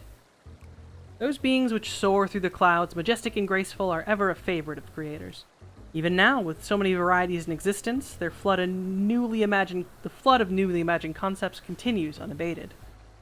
What sets the Chief's creations apart, however, is how they benefit from his boundless knowledge of the celestial realm. Birds that climb so high they disappear from view, others which traverse the boundless sky in moments, all without riding the currents. I know of none save he who can conceive of such marvels. Even we who prize elegance of form above all else are dumbfounded by his genius. Medion too is a marvel, then. My opinion on that matter would be superficial at best. Despite my admiration for Medion as a concept, I've never delved too deeply into the inner workings of her nature.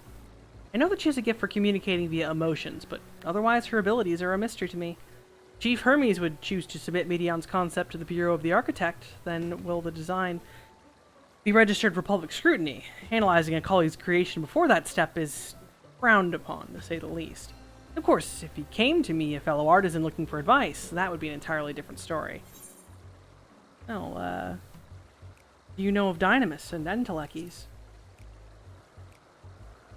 Dynamis and Enteleches. Those terms do sound vaguely familiar. Was there not a flower made here in Elpis which exhibited properties of one or the other?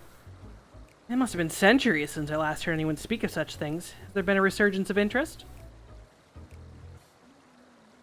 And why bring up the subject? I'm flattered that you sought my insight, but I cannot afford to neglect my duties for the sake of idle chatter.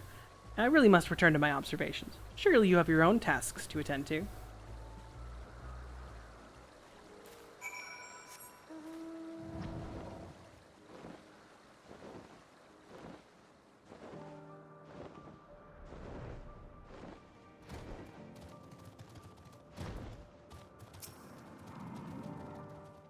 Back already? That was quick work. You were obviously clever enough to head off any of that rambling Ismene mentioned. So, have you any new findings to share? I see. Even an expert in the field had little understanding of Medion's capabilities, let alone an awareness of Dynamis. My questions resulted in much the same answers. Hermes' colleagues view Medion as his personal project, and could provide no details beyond those which you just told me. Which leads me to believe that the only person with any significant knowledge of Dynamis is Hermes himself. Yes, we've made some progress here, but more information is needed if we are to reach any definitive conclusions.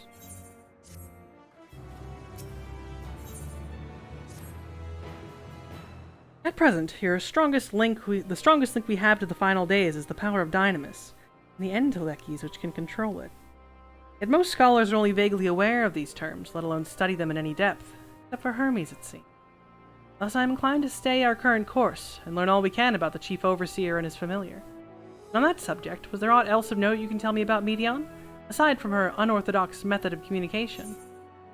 Well, she and her sisters were created to journey the stars and search for intelligent life. I rather wish you'd mentioned that earlier. In any event, would you care to elaborate?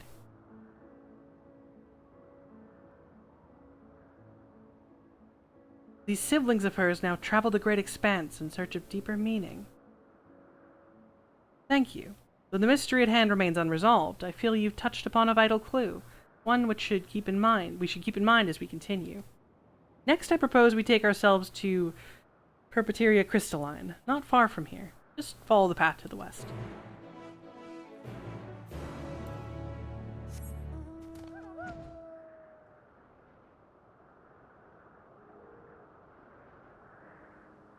We're not going to go too much farther with this tonight, but the Gnaw is why I was very excited to replay this. and the other ancients, but I do love her, so we'll go a little bit further. This tower and the one further along are both part of Perpetuaria Crystalline, the facility where they archive all of Elpis' observational and testing records. Despite how they appear from the outside, the interior is actually a vast area of magically interconnected spaces which, well, fascinating is not the reason we're here, is it?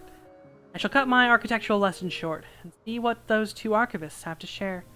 You could find someone to speak with over at the other tower. I shall join you there anon.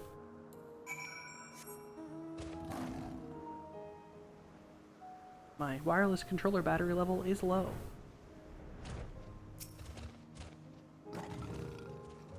You have questions for me? Certainly. Just a moment while I conclude my current appointment.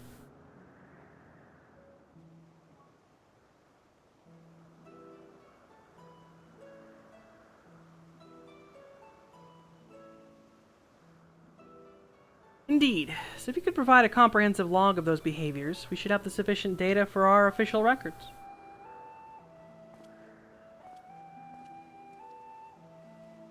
Now, what was it you wished to speak with me about?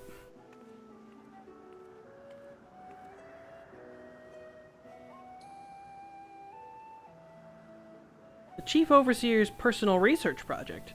And by that I assume you mean Meteon? Such undocumented studies are difficult to track. After all, hardly a day goes past without seeing a researcher tailed by one creation or another. I'm afraid I cannot tell you exactly when Meteon appeared, only that she now spends much of her time at Chief Hermes' side. Although, I do recall an interesting tale my dearest Galeen shared with me. Galeen is my partner, and a fellow researcher here in Elpis. He was returning late one night when she caught sight of Chief Hermes sending Meteon heavensward, a host of them. For several days she would speak of that scene with wonder, describing it as one of the most beautiful spectacles she'd ever witnessed. That sounds like a story I should like to hear.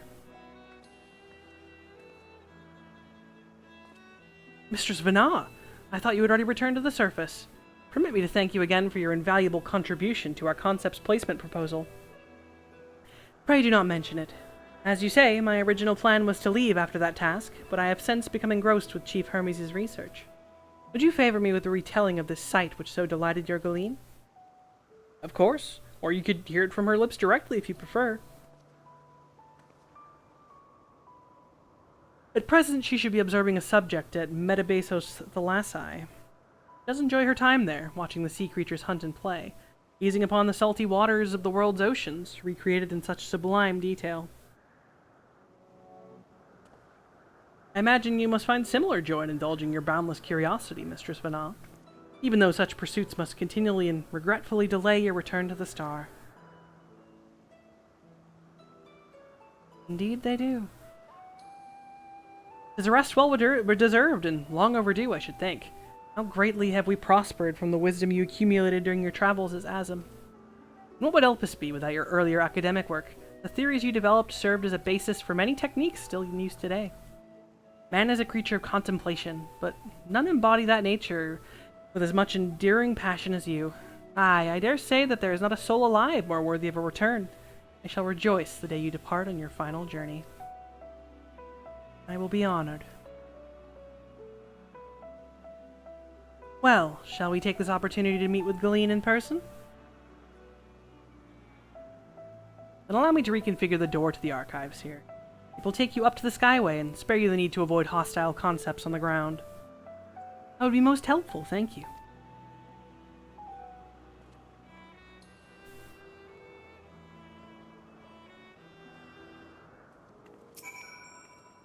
I've opened up the path to the Skyway. Once you pass through the door, simply walk straight across to the next tower and ask for admittance to the upper tier. Upon arriving at the upper tier, walk straight across the Skyway and you will find yourself at the entrance to Metabasos Thalassae. Galeen will be eager to share her tale with you, I am sure.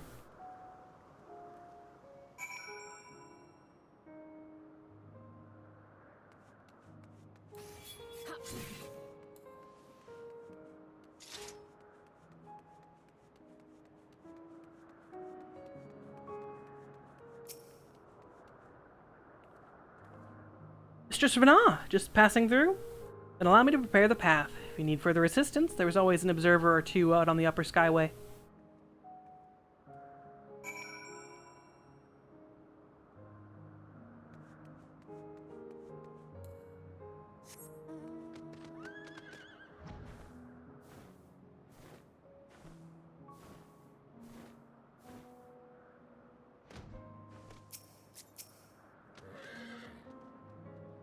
Mistress Vanna, I was not told to expect.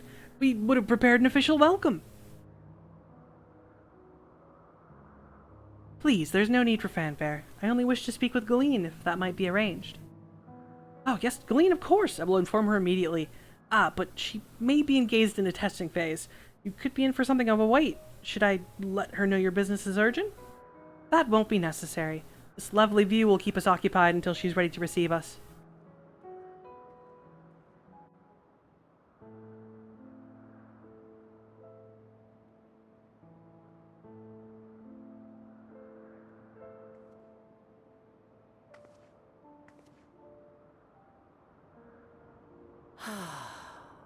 A delightful breeze and a breathtaking view.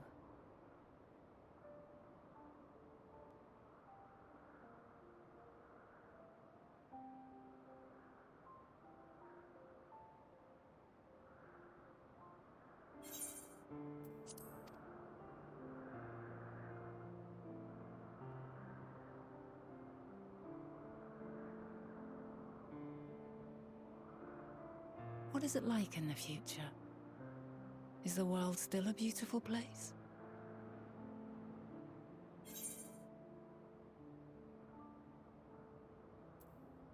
Some parts, yes. Others, not so much.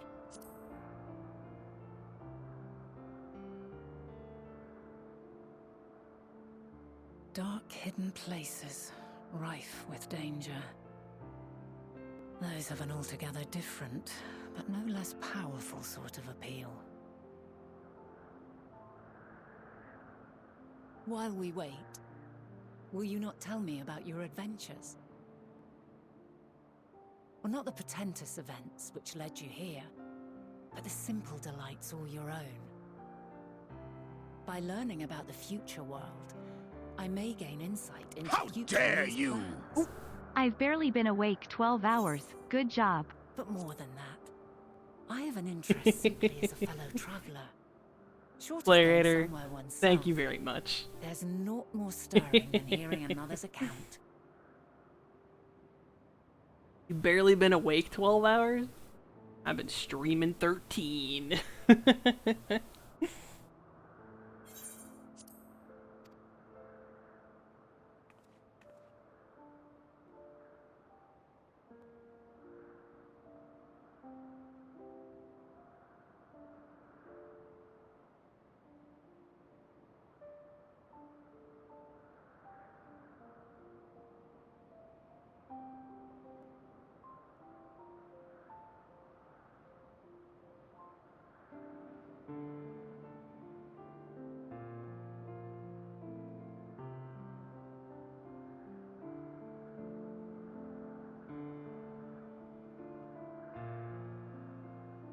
Incredible.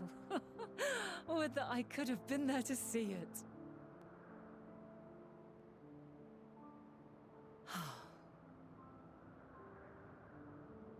Yours is a harsh and unforgiving world. Yet in spite of this, your brethren hold fast to their virtue.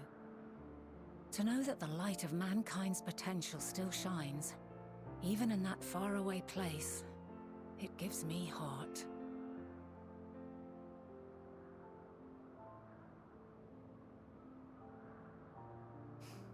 Thank you for regaling me with your tales. I will treasure every word.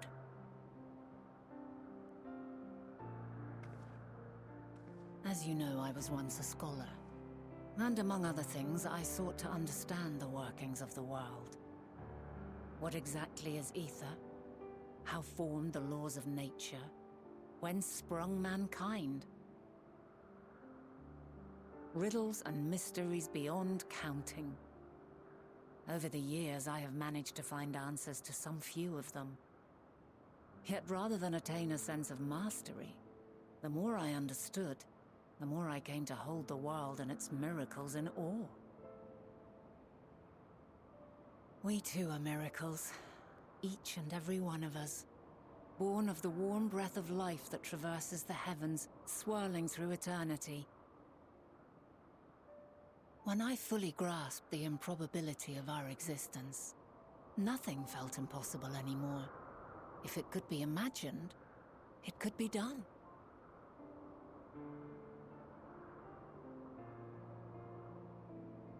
A passion swelled within me. An epiphany dispelling all preconceptions of what was natural and true. And a presence without. Immense, yet intimate. Fate, perhaps, holding us in its tender embrace. As reassuring as it was intimidating. How keenly aware I became of creation's fragility, built as it is upon precarious happenstance. I was overcome with an irrepressible urge to know the world more intimately, to hear its voice, feel its breath.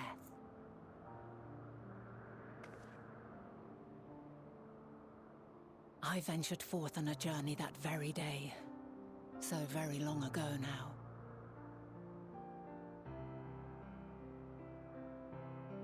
Freed from presumption and prejudice, I saw the world through a newborn's eyes.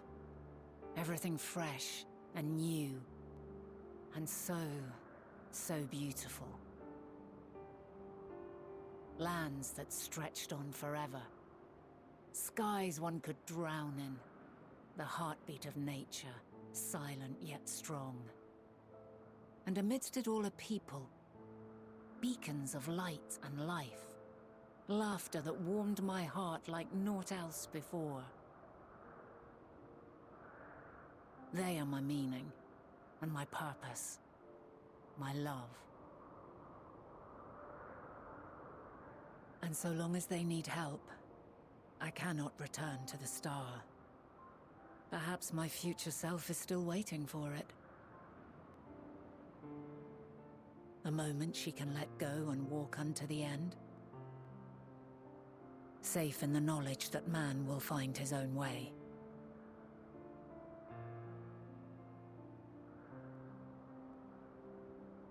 You, who are our future, tell me this, and tell me true.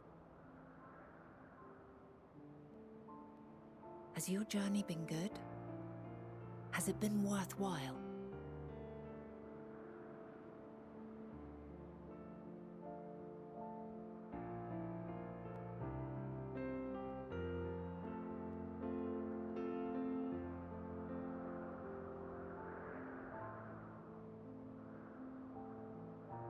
Pray forgive my lateness. Interrupted. My observation subject was rather irritable, and it took a while to settle it down. No need to apologize. Your work takes precedence. Besides, we had a pleasant conversation in the meantime. You're too kind. Now then, I'm told you wished to ask me some questions. Indeed. I've an interest in one of Hermes' creations. Meteon. You witnessed a host of them take flight, yes? Oh, that! Yes, I did. It was in the dark of the morn. I'd left the Thalassai after nocturnal observation. As I walked along, I spied a bright light climbing high into the southeastern skies. Then, in an instant, it was gone. Like a shooting star, only rising rather than falling. But then another shot up, then another, and another. Intrigued, I made my way to the edge to investigate. And who should I spy on an isle to the south but Hermes and Meteon, the Metea, rather. There were lots of them, and I realized they must be the shooting stars that I'd seen. A dazzling spectacle indeed. Have you spoken with Hermes about this? Oh, yes. The sight left such an impression on me that I approached him about his mystery project the very next day. Alas, he said that he couldn't reveal anything just yet, that he needed to conduct further tests. It shouldn't be long now, though. He often returns to that isle, and I have a feeling he's nearing a breakthrough.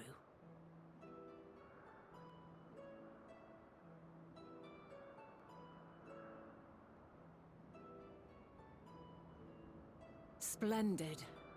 We are likewise eager for the details. Well, that is all we wish to ask. Thank you for taking the time to indulge our curiosity. You're very welcome. It's always a pleasure to speak with other inquisitive souls. Oh, and will you be descending now? If so, I shall link the doors for you. Please.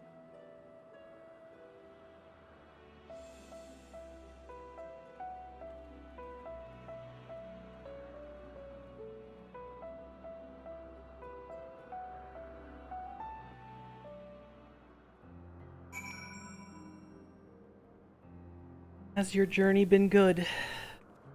Has it been worthwhile? The question.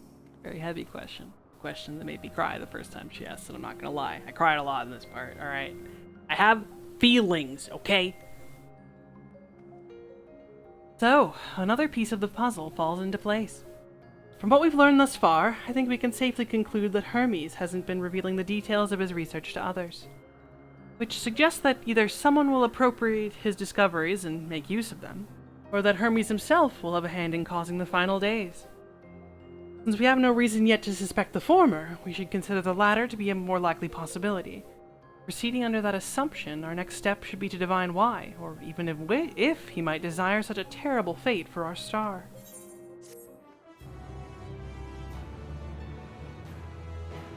And that's where I'm going to leave it off for the night, because it's, 12:15, and I could easily play through all of Elpis in one go, and I want to, but I shouldn't. I've been streaming for 13 hours. Player Hater, thank you again for the $5. Super duper appreciated. I'm glad you've been enjoying hanging out today. If anyone else is still here lurking, thank you. I appreciate you. Shout outs to the lurkers. Yeah, so we're really delving into the past now, and with the future Heart of Hydaelyn at our side, I love Vana. She is a character that I want to write about, because Kin comes out of this expansion with a lot of mixed feelings about how it ends with all this, and I won't spoil how it ends just in case someone hasn't actually played it, but like I said, I have a lot of feelings, okay? Also, as we all know, I have a soft spot for white/silver-haired attractive women. It is what it is, but Vana's also a badass, so thank you for hanging out with me.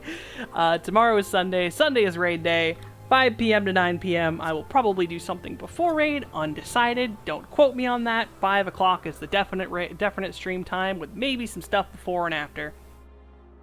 I hope you have a great evening. Sleep well, friends.